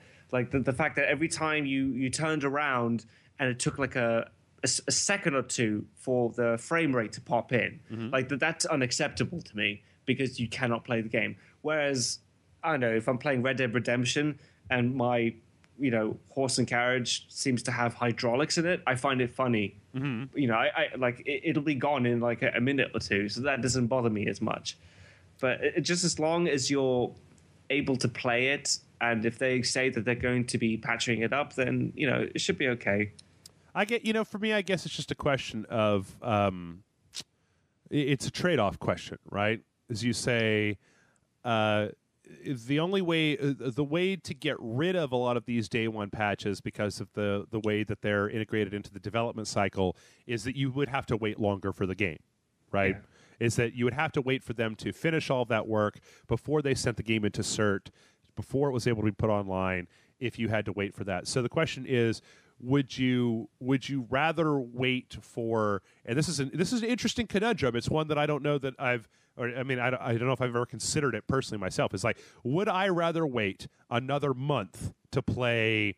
Pick one. GTA 5, right? Would I rather have GTA 5 delayed by a month, or have to download a day one patch? Or in the case of Halo Master Chief Collection, would I rather have a large day one patch, or spend my time while I'm playing the game having to take that disc out and put another disc in, or do a giant installation procedure in the beginning? I don't know. I mean, I feel like that a lot of times that patching gives game companies the flexibility to be able to definitely fix things after they've already released. And I think in the long run, if you're not buying stuff on day one, it probably works better for the consumer, because if you're buying stuff like 6 months down the line when they've ironed out all the problems and everything is crystal and it's good to go, you might actually end up with a product that is of a better quality than if they had to just make sure that everything was going to work. If they had to rush to make sure that everything was going to be as good as humanly possible and that nobody would ever be able to have a patch out of the box. I personally prefer if they wait. Yep. I mean, like, I could think of so many games that has been affected by the whole patching it up on day one. I mean, the most notably, I remember when we reviewed Fallout New Vegas, and I think it was Kevin. Kevin was the only one who was able to fucking play it, and every one of us like just could not get through the game without it crashing at least once every hour or two. And by that point, I was like, fuck this game. And I threw my controller on the ground and I didn't want to play it. I mean, I think they should have waited longer to release that game before doing this whole patch up thing. Yeah, I don't know. I'm interested to know. I really kind of want to know what the folks out there think, because I mean I've kind of been on record over time, for a while now, of saying that it's like I love me some fucking video games, Nick, and I'm willing to play a certain amount of broken video game just to be able to play. I mean, if it's not super egregiously broken, I'm willing to play it. But on the other hand, I definitely understand the frustration. I guess that it's just for me, playing the number of games that I play, I've kind of gotten used to it, right? It's kind of just a fact of life at this point. I'm just pulling out the worst case scenarios that you and I have been through in the past. I mean, you weren't able to play Fallout New Vegas, right, when it came out without it crashing. That was before I even started. I was not on the review for Fallout New Vegas back in the old days. Okay. But yeah, I mean, hell, Bethesda, they struggled with Skyrim on the PlayStation 3 for a long time. That was the longer. Remember that whole thing where it was like the longer that you played the game, the bigger your save file got, and you started getting this real slow motion lag because it was having to keep track of so many different things. And I don't even know if they ever got that really totally fixed. But I mean, I had friends who were just like, yeah, when you hit a certain amount of hours in Skyrim, you just couldn't play the game anymore because it was broken, essentially. So that's why they said that the game just keeps going on forever and forever, because you can never fucking finish it. I was talking with somebody before. I think I was talking with Jason this weekend about, or it was some point that I was talking with him about Skyrim. He was like, man, I need to go back and play some Skyrim. And I was like, I can't play Skyrim on the console anymore because the load times on the PC are just so freaking fast that I'm like, yeah, I can't go back. I can't look at those load screens for a couple of minutes. I just can't do that. But all right, our next question comes in from Tired Telltale. Tired Telltale sent his message to the wrong address, Tired Telltale, but I'm going to go ahead and read it anyway. So he says, hey there, Jeff, and whichever esteemed guest is gracing the co-host seat today. I'm a long-time listener, first-time writer who's been enjoying what you do since the days of the loading bar. My question is a simple one. Has a game ever surprised you by making you feel a particularly unexpected or powerful emotion? Specifically, has the presence of a poignant scene or startling theme ever caught you off guard, such as unexpected fear in an action game or excitement in an otherwise grim or dour setting? Then he says, for me, it would have to be the fight with Gwyn, the final boss in the original Dark Souls. Following the Lord Vessel and opening the kill to the first flame had me pretty certain I knew who the final boss would be in the game. Done a pretty good job working up to the myth. It was the Lord of Sunlight. Describes the fight and stuff like that. Please bear in mind, I'm not complaining. I love the feeling complicated stuff like that when I play the game. I simply didn't expect it. I'm interested to hear if you have had a similar experience. Thanks for reading my question. Thanks again for the hours of entertainment you provide me with on a weekly basis. Rage on, praise the dog lord, and above all else, keep it classy. Tired Telltale. So, particularly unexpected and powerful emotion. That's a good question. Let's see here. I'm trying to think of, it's one of the things when people ask, Nick, I don't know if you, I don't know how much you get this, but whenever people ask these very open-ended questions that kind of go over all of video gamedom. All your gaming history, basically. Right. The longer that I keep doing this and the more that I keep packing games under my belt, the more it's just like, I have to think really hard to remember anything that wasn't from this year, right? It's like I got 2014 on the brain. Let me think. You know what? I'll tell you. Here's one. The end of BioShock Infinite, when they open that portal and then they go to a place, and it was just like, what? And I was like, that was one of those things that really was kind of emotional. And then the way that whole story wrapped up really got to me. Trying to think of other games that had a kind of an unexpected emotional turn. What do you got? You got anything, Nick?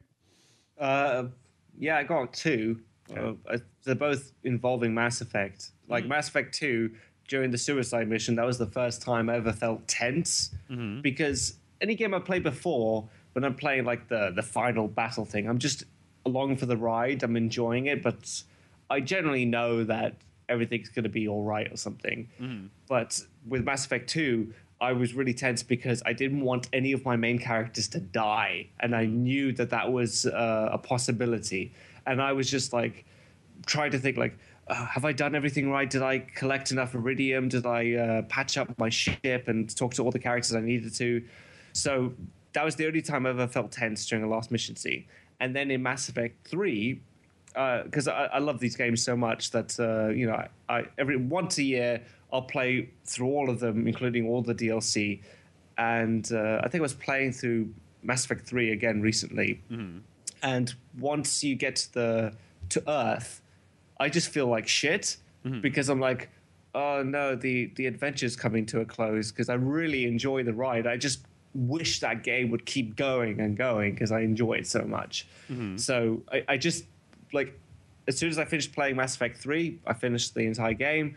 I actually feel bummed out for the rest of the day. I'm like, God damn it, I actually get all emo about it. Not to the point of crying, but just like, what am I going to do now? That was such a great ride. It's funny. I think that when it comes to, I mean, this might be more intellectual than emotional, but I think that in Mass Effect, there's that when you get to the end. No, it's not the end. It's the middle of Mordin Solis's loyalty mission, where he starts explaining about the genophage, and you could come at him a few times, and he's just... Is this in number 2 or 3? 2. This is in 2. Yeah. Where you kind of come at him a few times about the moral choices that he made during that, and he's so he's so emotional about the thing himself, and he kind of has this, I mean, I know he's not, but he kind of has this humanity about the whole situation where he's just like, I did the only thing that I could do, and I have to live with that for the rest of my life, and I hate myself for it. And it's a really it's a thing that made him one of my favorite characters in the entire game, because it's so infrequent a lot of times in video games that you see storytelling that is that nuanced, of a character who's not just a good guy or a bad guy or whatever. He's a character that has some good parts and some bad parts. He's trying to make up for the stuff that he's done, and it's not this just kind of knee-jerk thing. And it really does make you kind of feel for him and his choices in a way that I don't know that I really got off of some of the other. I mean, I like the loyalty missions in 2. I really do, but I think that his involvement was definitely my favorite. I mean, Jason's all Garrus Vicarian. He's all about that guy and everything. The Archangel stuff was cool in 2, but I think that Mordin and his loyalty mission was, I mean, it just kind of got to one of those things where it's like, it's just, to reiterate, it's just so much more of a nuanced story than you tend to get out of a video game, which a lot of times tends to be very knee-jerk. Yeah, I mean, it was really interesting, but the fact that he never actually admitted it in number 2, but you could get how he was feeling just through the acting. Mm-hmm.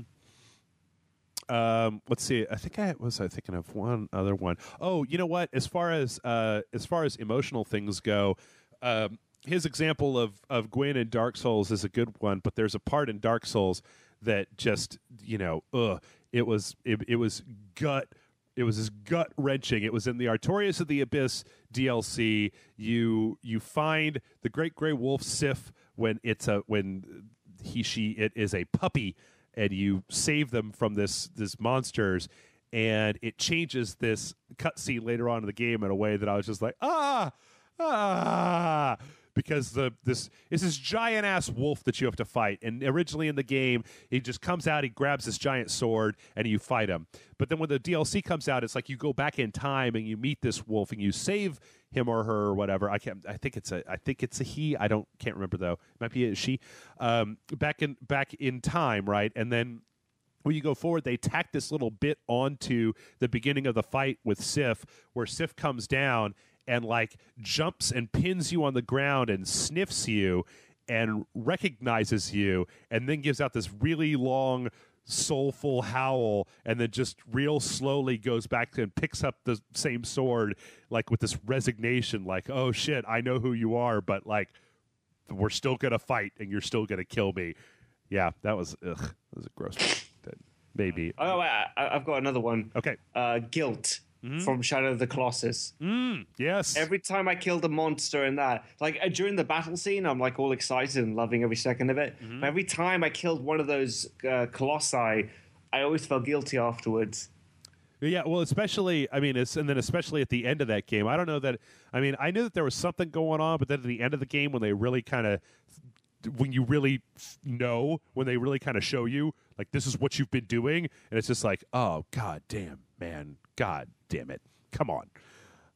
Yeah, I don't know. There's a lot of different games that I think kind of tap that same thing. I mean, the best games out there, I feel like, are the ones that will catch you off guard and make you feel something. And that's one of the reasons why whenever we get into the conversations about writing about video games, that I'm just like, I feel like the reason we should be demanding better writing out of video games is because those moments of emotion in a video game they stick with you for a long period of time, and that I would like more of those rather than less of them. So, all right, our next one comes in from our friend Kiros. It's kind of a weird question. Kira says, Dear Rage Lords, with much ado about Marvel and DC with their upcoming film lineups, I got to thinking. Most of the films have been lackluster to outright bad, Iron Man 3, but some have risen above Guardians of the Galaxy to be great. I feel the problem is time constraints that the films inevitably have on them to portray the subtlety and nuances that come with such characters. So it would seem that perhaps a television series could do much better. But on one of the more adult broadcasters like HBO, this way they could be given more creative freedom. So say HBO aired a Farscape-styled Guardians of the Galaxy series where we get to see the characters on their journeys, spend time getting to know them as well as the villains they come up against. Do you think such a format could work for future comic book adaptations like Batman, Deadpool, Spider-Man, X-Men, etc., better than films? And they said, I don't want to see an HBO version of fucking Farscape. What's that? Could you imagine how... I don't want to see an HBO version of Farscape, because the one thing about HBO is that it's really dirty with lots of sex scenes, and there's some really ugly Muppets. You don't want to see hot puppet fucking? That's not what you're into? I don't want to see that, man. Not a fan of Meet the Feebles? All right. It's funny, though, because he starts out by saying most of the films have been lackluster to outright bad. And I kind of disagree with that as far as the Marvel stuff goes. I really enjoy the Marvel stuff. I mean, the of the Marvel movies, the ones that I didn't like the most were the Thor movies. But even that, it's like compared to I didn't really like. I don't hate them. I just didn't like them as much as I liked all the rest of the movies in that franchise. I mean, yeah, Thor, and then I mean, I guess like Iron Man 2. Was really, I mean, I kind of like Iron Man 2, but I understand and I fully admit that it is all over the fucking place. It does not have a very clear through line as far as what the fuck they're doing, and it does meander quite a bit. But I liked Iron Man 3 quite a bit. I mean, I don't know. I did as well. I thought it was quite funny. I mean, like, what I didn't like was Iron Man 2 and the first Captain America movie. Winter Soldier was brilliant. Like, I really had such a great time with that. Oh, you didn't like Captain America one? The first one. Yeah. You did? It didn't do anything for me. I felt it was kind of boring. Have you watched it? Have you only watched it one time? I watched it a couple of times. It still doesn't do anything for me. Whereas Winter Soldier, I felt that it was quite interesting to see the morals of a soldier from the 1940s dealing with the political climate of today. Mm-hmm. Well, yeah, I can. I don't know. I really liked. I mean, both the Captain America movies stand out to me. I really liked both of them quite a bit. But see, I guess the thing is that, I don't know. I don't know that I mean, I like the whole. I like the whole HBO, Game of Thrones and Boardwalk Empire and True Blood. No, not anymore. There's some HBO series that I like and some that I don't. I love The Wire, and I think Game of Thrones really works really, really well on there. The thing is that I also really appreciate it when a story can be told in just a couple hours, right? I like the brevity of movies a lot of times because it means there are plenty of TV shows. Like Game of Thrones is great, and I love Game of Thrones because it doesn't feel like there's a wasted moment in Game of Thrones. On the other hand, if you look at something like True Breaking Blood, Bad. Oh.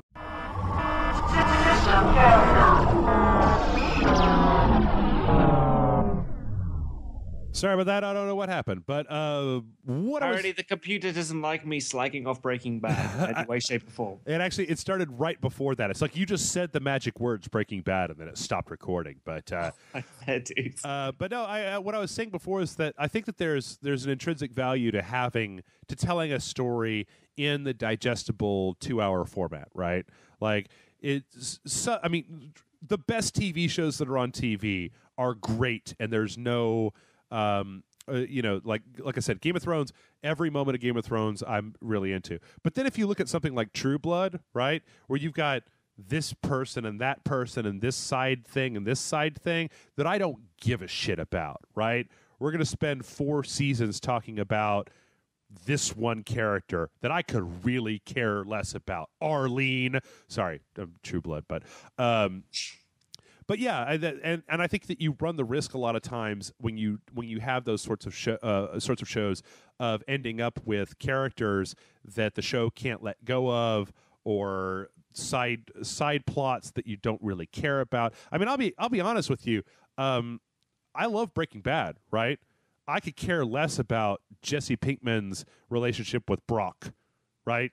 I mean, that's a plot point, definitely, but I didn't really give that much of a shit about it. So in some cases, I really like the way that the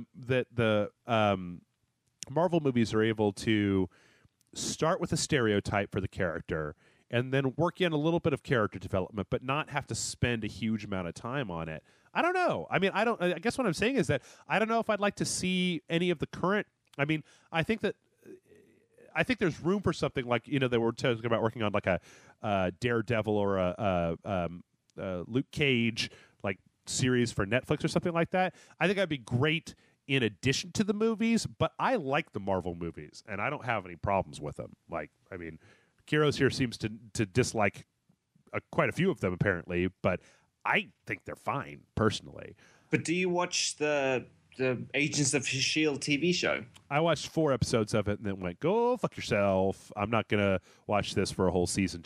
And people have said it gets real good. And I'm sure at some point I'll go back and watch it. But like, I lasted like an episode and a half. I think what bothered me is that the actors in that show look like supermodels. And for some reason, they don't look to me like real people. I don't know what it is, but that really bugs me that it looks like they just took someone from a page 3 catalog and just said, right, let's have them as the main characters. It's funny because I think that style works really good for The Flash. I really like The Flash TV show. And it's very light and kind of fluffy, and it's got pretty people. It's on the CW for fuck's sake, but it does really well, and it's kind of just a lighthearted superhero show, and I really enjoy it quite a bit. I think that I probably would have liked to have seen Agents of S.H.I.E.L.D. be a little bit more dirty than it was, because there was implications in the movie, especially with the Winter Soldier. And I hear that once the Agents of S.H.I.E.L.D. hit the Winter Soldier, what happened in that movie affected the TV show, and that it got a lot better after that, which I can only imagine. I mean, it seems like it would have pretty far-reaching implications.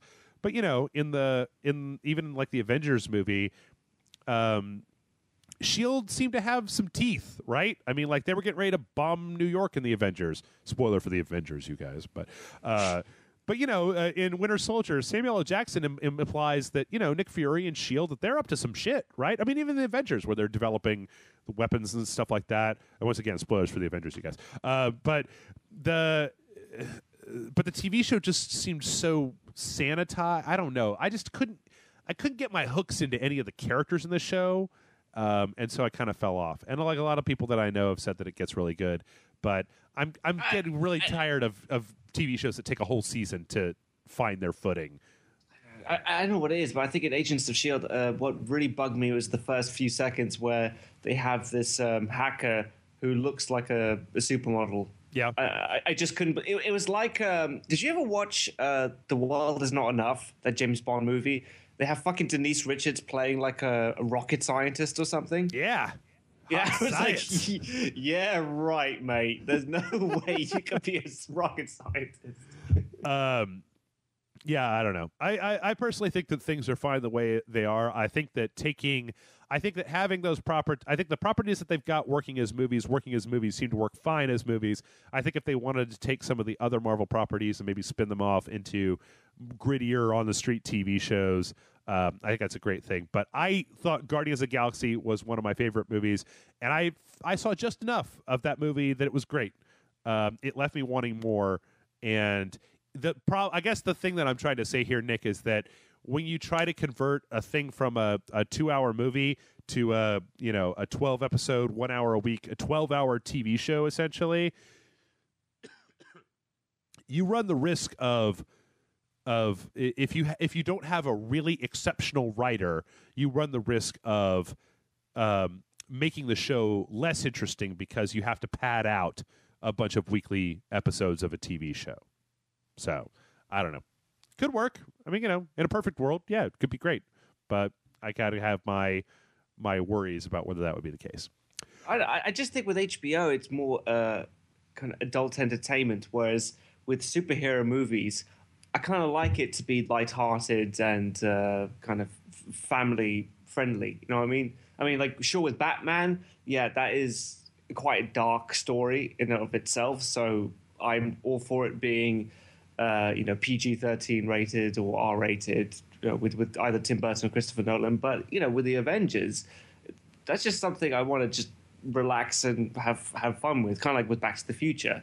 It's stuff with Breaking Bad or Game of Thrones where I really want to just take my time with it and watch all the sadistic shit that Joffrey does, or even with the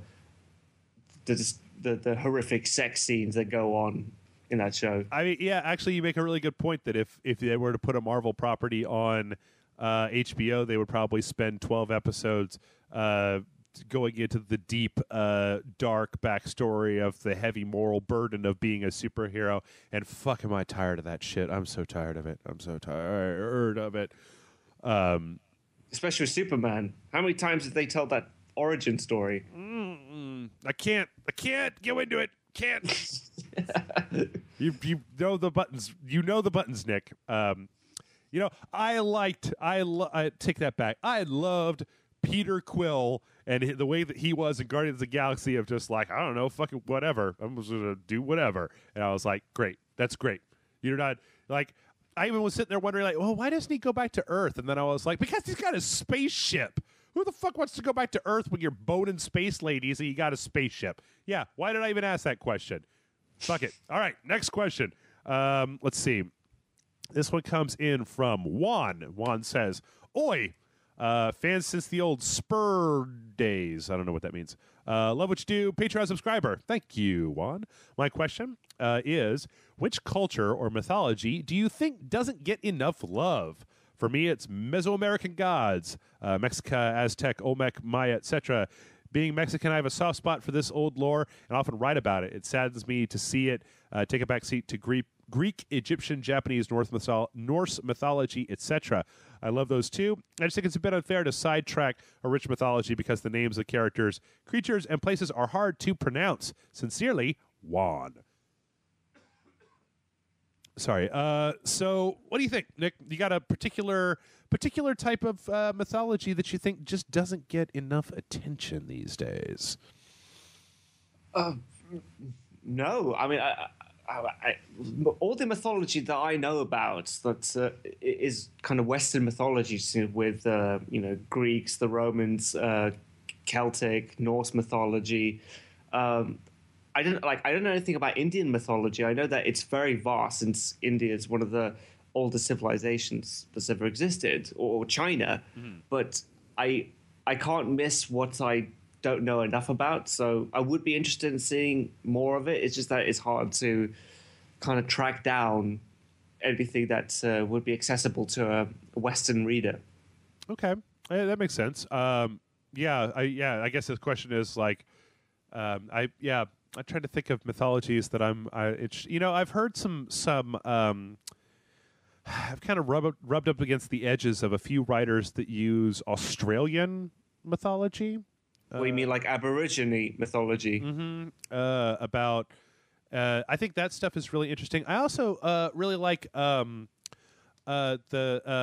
think that voodoo doesn't get enough love, and not just like dolls and stuff like that, but the Loas and Papa Legba and all that kind of stuff. Like, there's been a couple writers that I've read who have gone into the real deep voodoo mythology. There's actually the second of William Gibson's original trilogy, the Neuromancer. I don't forget what they call the trilogy, but there's one there about AIs that acted like voodoo gods that was really interesting.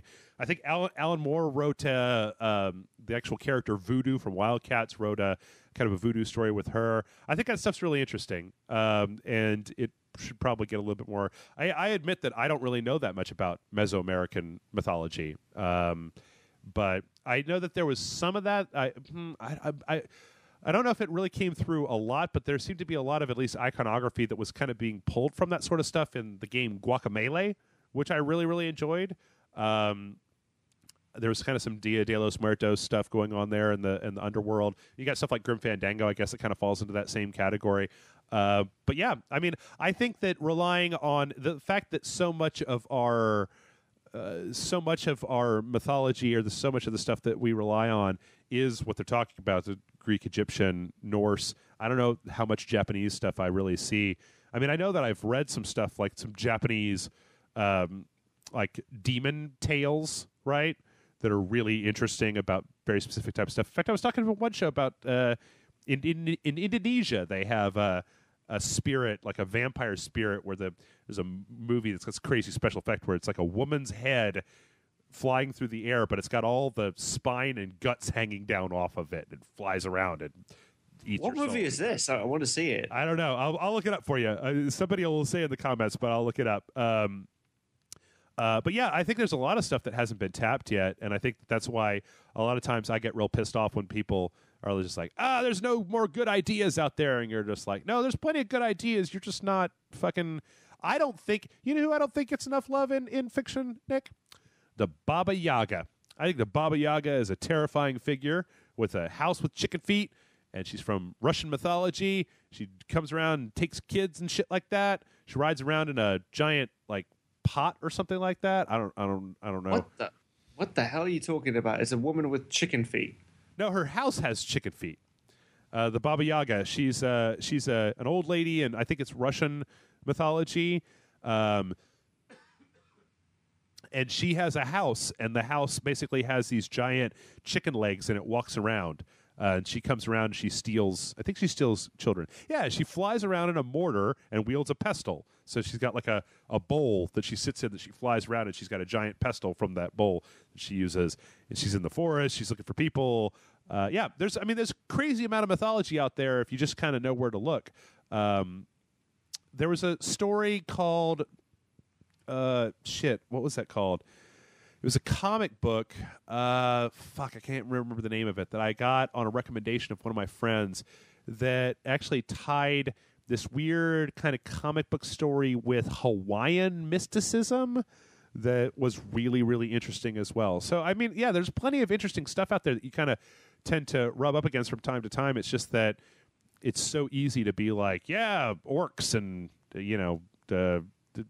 even Egypt, though, even the Egyptian mythology, like, they use the iconography, but I don't think that people know enough about Horus and the tales of the actual Egyptian gods. It feels mostly like it's just Greek, right? Hollywood's just been jamming Greek mythology into whatever they can fucking do for a long period of time. Western civilization is based on Greek mythology. Mm-hmm. I mean, like, that's what we know most of. So, I know with this question, it is quite interesting, because how can you miss something that you know very, very little about, with especially Eastern mythology? Yeah, that's true. That's true. I mean, I guess I can almost see I can almost see a boardroom meeting, right, where somebody's trying to come up with something, and they're just like, "Yeah, nobody knows what that is. Nobody's going to go watch a movie about Horus and Ra, or Osiris. Like nobody's gonna. What are you gonna put out? Osiris with Gerard Butler. He's got a head of a dog, and it's like, I'm not gonna go watch that. That was stupid. They do kind of go into that a little bit in the Stargate movie and into the TV show. I think that's the closest I've ever been to experiencing some form of Egyptian mythology, and I know that is diluted like with so much, crap in it. I guess it's just when you start thinking about it, you start going like, why do we keep telling all of these? Why here? So you remember earlier this year when you were online and you hit the button to watch that clip on YouTube or whatever, and they showed you that trailer for that dumb fucking Dracula movie, Dracula Untold or whatever the fuck it was. We were just like, yeah.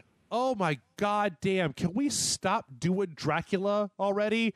Like, even if you're just talking about life-sucking demons and shit, excuse me, almost every culture out there has some form of an energy leechy vampire kind of myth. And yet, it's like, here's the story of Dracula you've never seen before. And it's like, fuck you, I don't care. I don't care. It's the story of Dracula you never wanted to know before. Oh, look, he's a good guy who sold his soul for. I don't care. I don't care.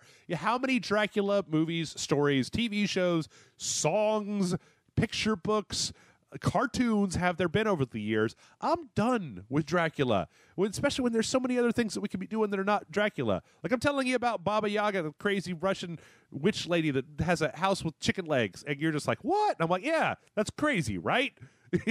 Like, why don't we do some of that shit instead of just doing the exact same fucking thing all over again? Like, I legitimately want to know, though, from the people in the audience and from you, Nick, the Dracula movie I'm talking about, right? Yes. I don't know why they did it, because like it was pretty much summed up in Brad Stoker's Dracula, the crappy movie with Keanu Reeves. Are you giving Keanu top billing and Bram Stoker's Dracula, Gary Oldman and Winona Ryder? You're like, nah. Gary Oldman is brilliant, but Keanu Reeves and especially Winona Ryder, they piss me off with their accents. I mean, like I've seen so many Americans portray fairly authentic British accents, but they are just abysmal in that film. That it's kind of hard for me to watch it. Well, so like I have to fast forward all their bits. But I mean, the question is just like, who was excited? Who was excited for this Dracula movie? Like, who was those? Oh goddamn! I gotta go see that I gotta go see that new Dracula movie because I haven't seen enough vampire movies in the last 5 years, or TV shows, or et cetera, et cetera. And it was like it honestly reminded me of when I, Frankenstein was coming out, and it was just like, who the fuck is going to watch I, Frankenstein? Like, it looks stupid. I mean, I thought we all learned after Van Helsing. Yeah. Anyway, but I'll tell people this right now. If you haven't seen The Babadook, go see The Babadook, because that's a great movie. The Australian horror movie. Mm-hmm. You like that movie? Oh, I really did. Did you not? I didn't. Yeah? I really, really wanted to, because like I saw the poster of it in the London Underground, and I couldn't see the picture of the film because it was just filled with 5-star ratings everywhere. And I just thought it was really disappointing. It didn't scare me at all. Well, it obviously takes a lot, or I've said this before. I don't want this to seem like I'm bragging. It's just that I've desensitized myself to this horse shit, is that it takes a lot to scare me. And I thought that, I definitely have told everybody that I've suggested the movie to, that it is very slow. It's a very, very slow build up. But I feel like it was worth it when it eventually got to the payoff. I don't know. It's the sort of thing. Horror is such a subjective experience that, there's certain horror movies that I like that I know nobody else likes, and there's ones that everybody likes. Like, I couldn't stand The Conjuring. I thought The Conjuring was boring.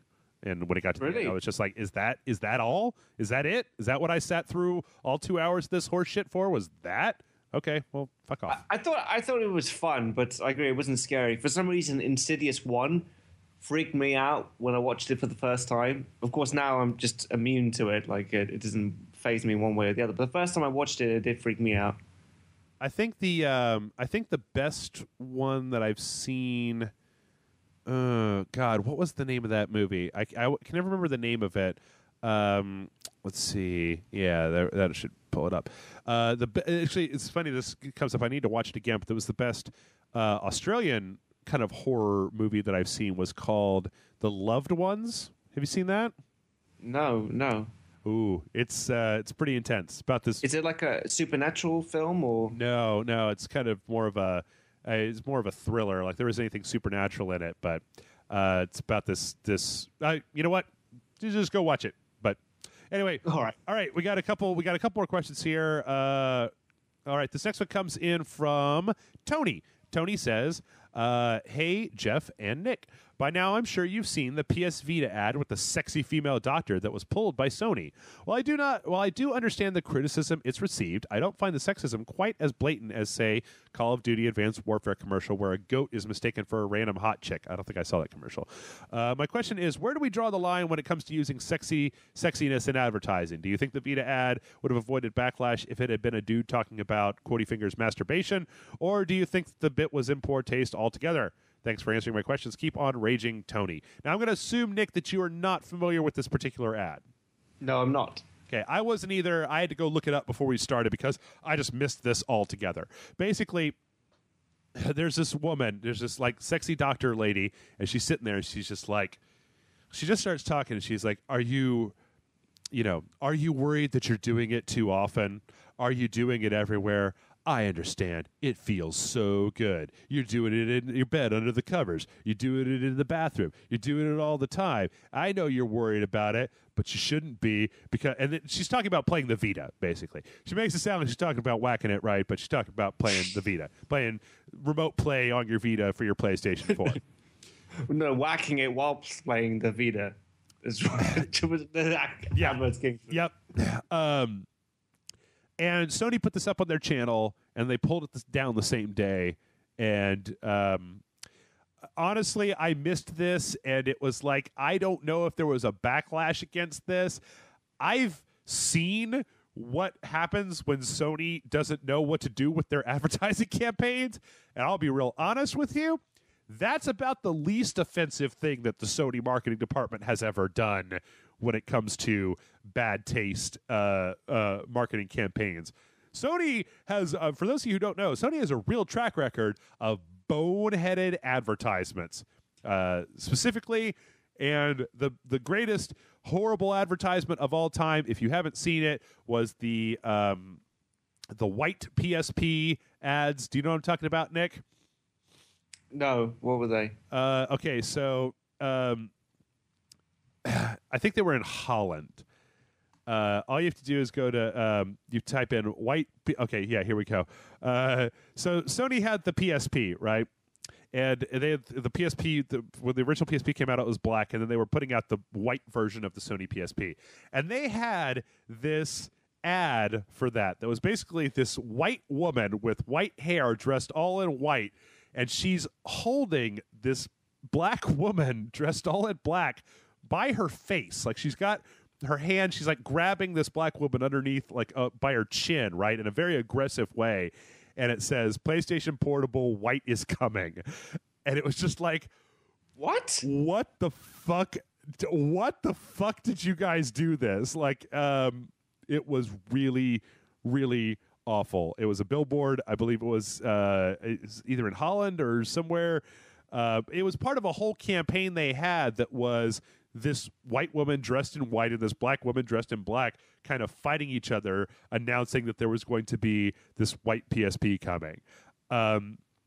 It was terrible. It was really stupid. I don't know how it ever got onto a thing. You know, it's almost like too stupid to be offensive because you can't. I just can't understand it. Where that thinking comes from. It's really offensive. But Sony doesn't actually do the best ads anyway. Do you remember when they were when PlayStation 3 came out? They had those really fucked up commercials with melting babies in this big room. Like, what was that about? Nope, I don't know. No idea. They had one for the PlayStation 2 where they sent out these fake medical diagnoses that were like, you're suffering from too little joy in your life and the PlayStation 2 is the answer, blah, blah, blah, blah. But they wrote these, there was an advertising blip, but they wrote them in such a way that they had a huge problem where people were calling their physicians going like, I got this letter, something's wrong with me, what the fuck, what is this? And they'd be like, no, that's just Sony. And then they had a big backlash against that. And Melting Baby. They had the squirrel and his nuts PSP campaign. That one was dumb. In all honesty, I watched the excuse me. I watched the video. It was just juvenile. Like, it didn't really come off to me as really offensive. It was just really juvenile. I mean, you can imagine, like, I just described it to you, right? You don't even need to watch the video. It's not like this woman was sitting there and she was naked or she was hanging her junk out or anything. She had a doctor's coat on. She was in an office. She had glasses on. Speaking a British accent. She starts talking. She takes her glasses off. They zoom up in her mouth a couple of times. And they're definitely, you know, playing up all the sexiness. But, like, fuck, man, I see boobs and butts and stuff being used to sell pretty much everything all the time. 24 hours a day. I don't really know that I'm even, like, when I watched it, I was just like, that's stupid. I wasn't like, that's offensive. It was just like, that's fucking stupid. So I think the footage from Phantom Pain has bothered me more. You know, the one with that chick who's wearing that bikini top. Oh, Quiet. Quiet. Yeah. I don't. That just bothers me for some reason, because it's just, there's nothing to her whatsoever. She's just boobs with a gun. Yeah, well, that, I don't know. I've read some really interesting suppositions about the actual story for that particular character come the game itself, but I don't know. I mean, like, I saw it and it's kind of juvenile though, isn't it? I don't know. It depends. You know, because in Snake Eater, I think Eva is her name. She's trying to be a seductress, so you kind of get where she's coming from. With this chick, she doesn't even talk.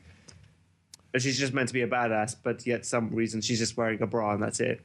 I can't. I don't know. Here's the thing: is that, I mean, if you look at it, when you look at sex in the Metal Gear games, the Metal Gear games aren't really especially super nice to women, really, in general. I mean, you know, you look at Meryl and her, the way that she was basically shot and kidnapped and blah, blah, blah, blah. You know, and in one, you can give up, right? You can give up on the torture in Metal Gear Solid originally and let Meryl be tortured to death, essentially.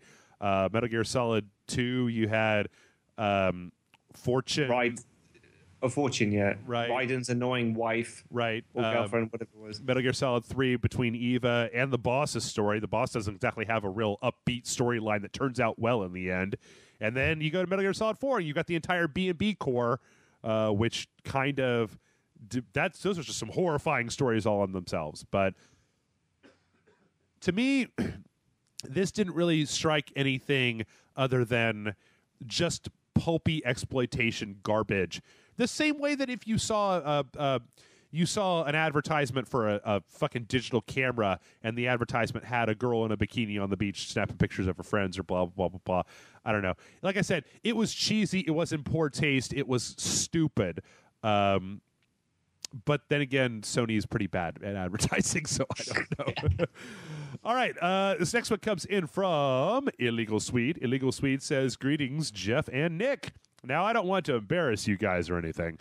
I just want to show us the gentler side of Rage Select. And I don't mean Charles St. Charles with his pants down. When was the last time you guys cried and why? Stubbing your toe does not count as a valid reason. Thanks again for all the amazing content, guys. You put a serious amount of time and work into Rage Select, and we love you for it. Your loyal patron, Illegal Swede. P.S. What is your favorite British film? I'm quite fond of Michael Caine, so for me it's a toss-up between The Italian Job and Get Carter. Nick, this should be a no-brainer for you. They're all British for you, right? They don't let you guys watch anything but British movies over there, right? Does that work? Right. Yeah, pretty much. Yeah. Actually, those were some good choices that guy gave. Mm-hmm. Trying to think. Wow, that's always, whenever anybody asks this sort of thing, it's like you got, like, it's funny when people ask questions like that, or some of the questions that we got earlier where you're just like, all right, let me think of every movie I've ever seen and try to remove the ones that are not British or that they're not British. And what am I left with? Wait. Wasn't the question like, when was the last time you cried? Yeah. Or something like that? Yeah, I'm just trying to think of a good answer for his favorite British film thing. Because he asked 2 questions. That's not allowed. Actually, you know what? I'll tell you. I am a sappy, sentimental son of a bitch, Illegal Sweet. I will cry at movies. I'll tear up a little bit. I'm not afraid to admit that. I'm trying to think of what the last one was. I did get. Oh, you know what? Just recently, I got a chance to watch Guardians of the Galaxy again, and there's that part with Groot towards the end where he says that thing, and I was just like, no, Groot, I like you, Groot. But yeah, I'm a rank sentimentalist, man. A friend of mine once accused me of being a horrible robot that had no feelings, and I was like, it's not really that. It's more that I just get all sappy about shit. So I don't like it when movies push my buttons without earning it. Right, when they're just like, here's a kid. Oh, I like that kid. Now they're dead. Oh, I'm sad. But fuck you. You didn't deserve to make me sad, movie. Piece of shit. Anyway, sorry. When was the last time you were emotional there, Nick? It wasn't that long ago. I think it was like a few weeks ago. Like I just came back from an epic kind of night out, and the next day where you're recovering and you feel like shit and all your senses are all out of whack. Mm-hmm. And I was watching an episode of Stargate with my girlfriend. It was like Stargate Atlantis, and there's a bit where this really, really intelligent guy called McKay gets like Alzheimer's disease from an alien bug or something like that, and so he's getting like progressively worse. Mm-hmm. And I don't know why. It could have been like all the toxins in my body or something, but I just started blubbering like a bitch, and I was just like, I don't know what's wrong with me. I felt like a pregnant woman watching a commercial with a baby running with a dog or something like that. Dude, that's a good episode. That's a good episode to get emotional about. I mean, the kind of if I remember correctly, there's a lot of kind of like the mental degradation, right, happening in accelerated state. You're just like, oh yeah. Oh, so you've seen that episode? Oh yeah. I mean, it's been a long time. I've only seen Stargate Atlantis all the way through once, but I mean, I thought it was a really good show. So I'm. Yeah. Like normally I would just watch those shows like that was a good show, mm-hmm. but just because I was really, really hungover and I felt like crap, and it just it just came out of nowhere. Mm. It felt like a hormonal woman during a pregnancy. It was really embarrassing. I'll tell you, there's been plenty of times where I've come home from the bar really drunk, and I'm just all drunk, and I'll start watching something. I'll be like, oh yeah, Walter White. Nobody respects Walter. Oh, And then I go to bed. I wake up the next morning. I'm just like, what? Why is Breaking Bad paused? And like, there's half a breakfast burrito over here. I don't understand. Yeah. Doctor Who. A lot of times I'll go down my Doctor Who emotional moments when I'm drunk. I'll go watch some of the better David Tennant parts. All right, I'm gonna give him one answer for British film. I really like the original Lock, Stock, and Two Smoking Barrels. I can watch the shit out of that kind of anytime. I know it's kind of a pat answer, but I don't know. I like that movie. Yeah, I'm gonna go with that as well, and Snatch. Okay. So yeah. All right, we got one more question. This one comes in from Sean. Sean says, "What is your favorite shark in fiction?" Thanks for answering, and keep on sharking, Sean. We played a shark game last week, and this question came in shortly after we played that, so I think that might have something to do with it. What's your favorite shark in fiction, Nick? And Jaws doesn't count. Ha! Check that out. Boom. Flip it up the script on you. The Sharknado. What? Just the entire Sharknado? Yeah. Okay. I'm gonna say, for me, it's got to be the shark that eats Samuel L. Jackson in Deep Blue Sea. God damn it. That was a good one. Still one of my favorite sharks of all time. Either that or which Jaws was it? It was like Jaws 3 or Jaws 4, where there's like the mom of Jaws is stalking Brody's wife, who like moves from the place all the way up to like New England or something, and the shark follows her all the way up the East Coast of the United States because it's a fucking serial killer crazy shark. Is it? Wait, there's a Jaws 4? Is there? We're talking about 3. No. Jaws 3 is like when it's in 3D. Mm-hmm. Like Jaws 3, and there's like it's the one with Michael Caine. Speaking of British actors, yeah. So was there Jaws? I know in one of them, I haven't seen it. I know that in one of them, it's Jaws. Yeah, Jaws: The Revenge, right? AKA Jaws 4. Chief Brody's. This is IMDb. Chief Brody's widow believes that her family is deliberately being targeted by another shark in search of revenge because the shark is so smart. It could be like, "Oh, you killed my daughter. You killed my son. I'm gonna come after you, Ms. Brody." I got to see this film now because that sounds too stupid to actually be a plot in a Hollywood production. Oh, never underestimate the stupidity of Hollywood, Nick. You should know this. You've been to film school. Don't they have a whole curriculum in film school? It's like, and here's what never to do. All right, let's start with Jaws 4 and move on. Yeah, but they're usually like Tommy Wiseau movies or Troll 2 or something like that. It's not like in a major Hollywood production that the plot line would be that a shark is smart enough to know who killed its kid. Yep. Plot its revenge. Couldn't tell you. All right. Well, that's it. We're done. Folks, if you have questions, and we do need your questions, or else we'll just have to stop answering questions, you can send them into mail@rageselect.com. That is mail@rageselect.com. Nick, thank you so much for helping me out. I was trying to infect as few people as possible this week, and Skype is the perfect solution to get the podcast done. So it's okay. I'm a continent away, so it won't affect me. Yeah, I hope. Well, I was going to email you. I was going to email you some Ebola, but that's just that's what we do now here in the South. Is we just spread the Ebola around. No, before we go, anything that you'd like to say to listeners? Anything at all? No, still working on it. All right.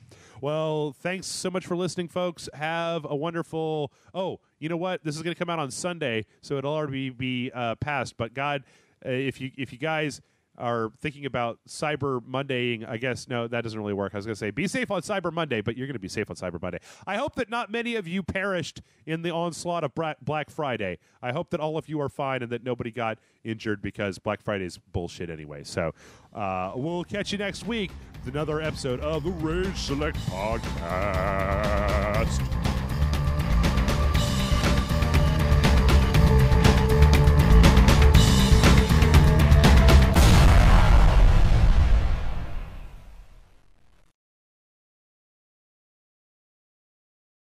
Ah!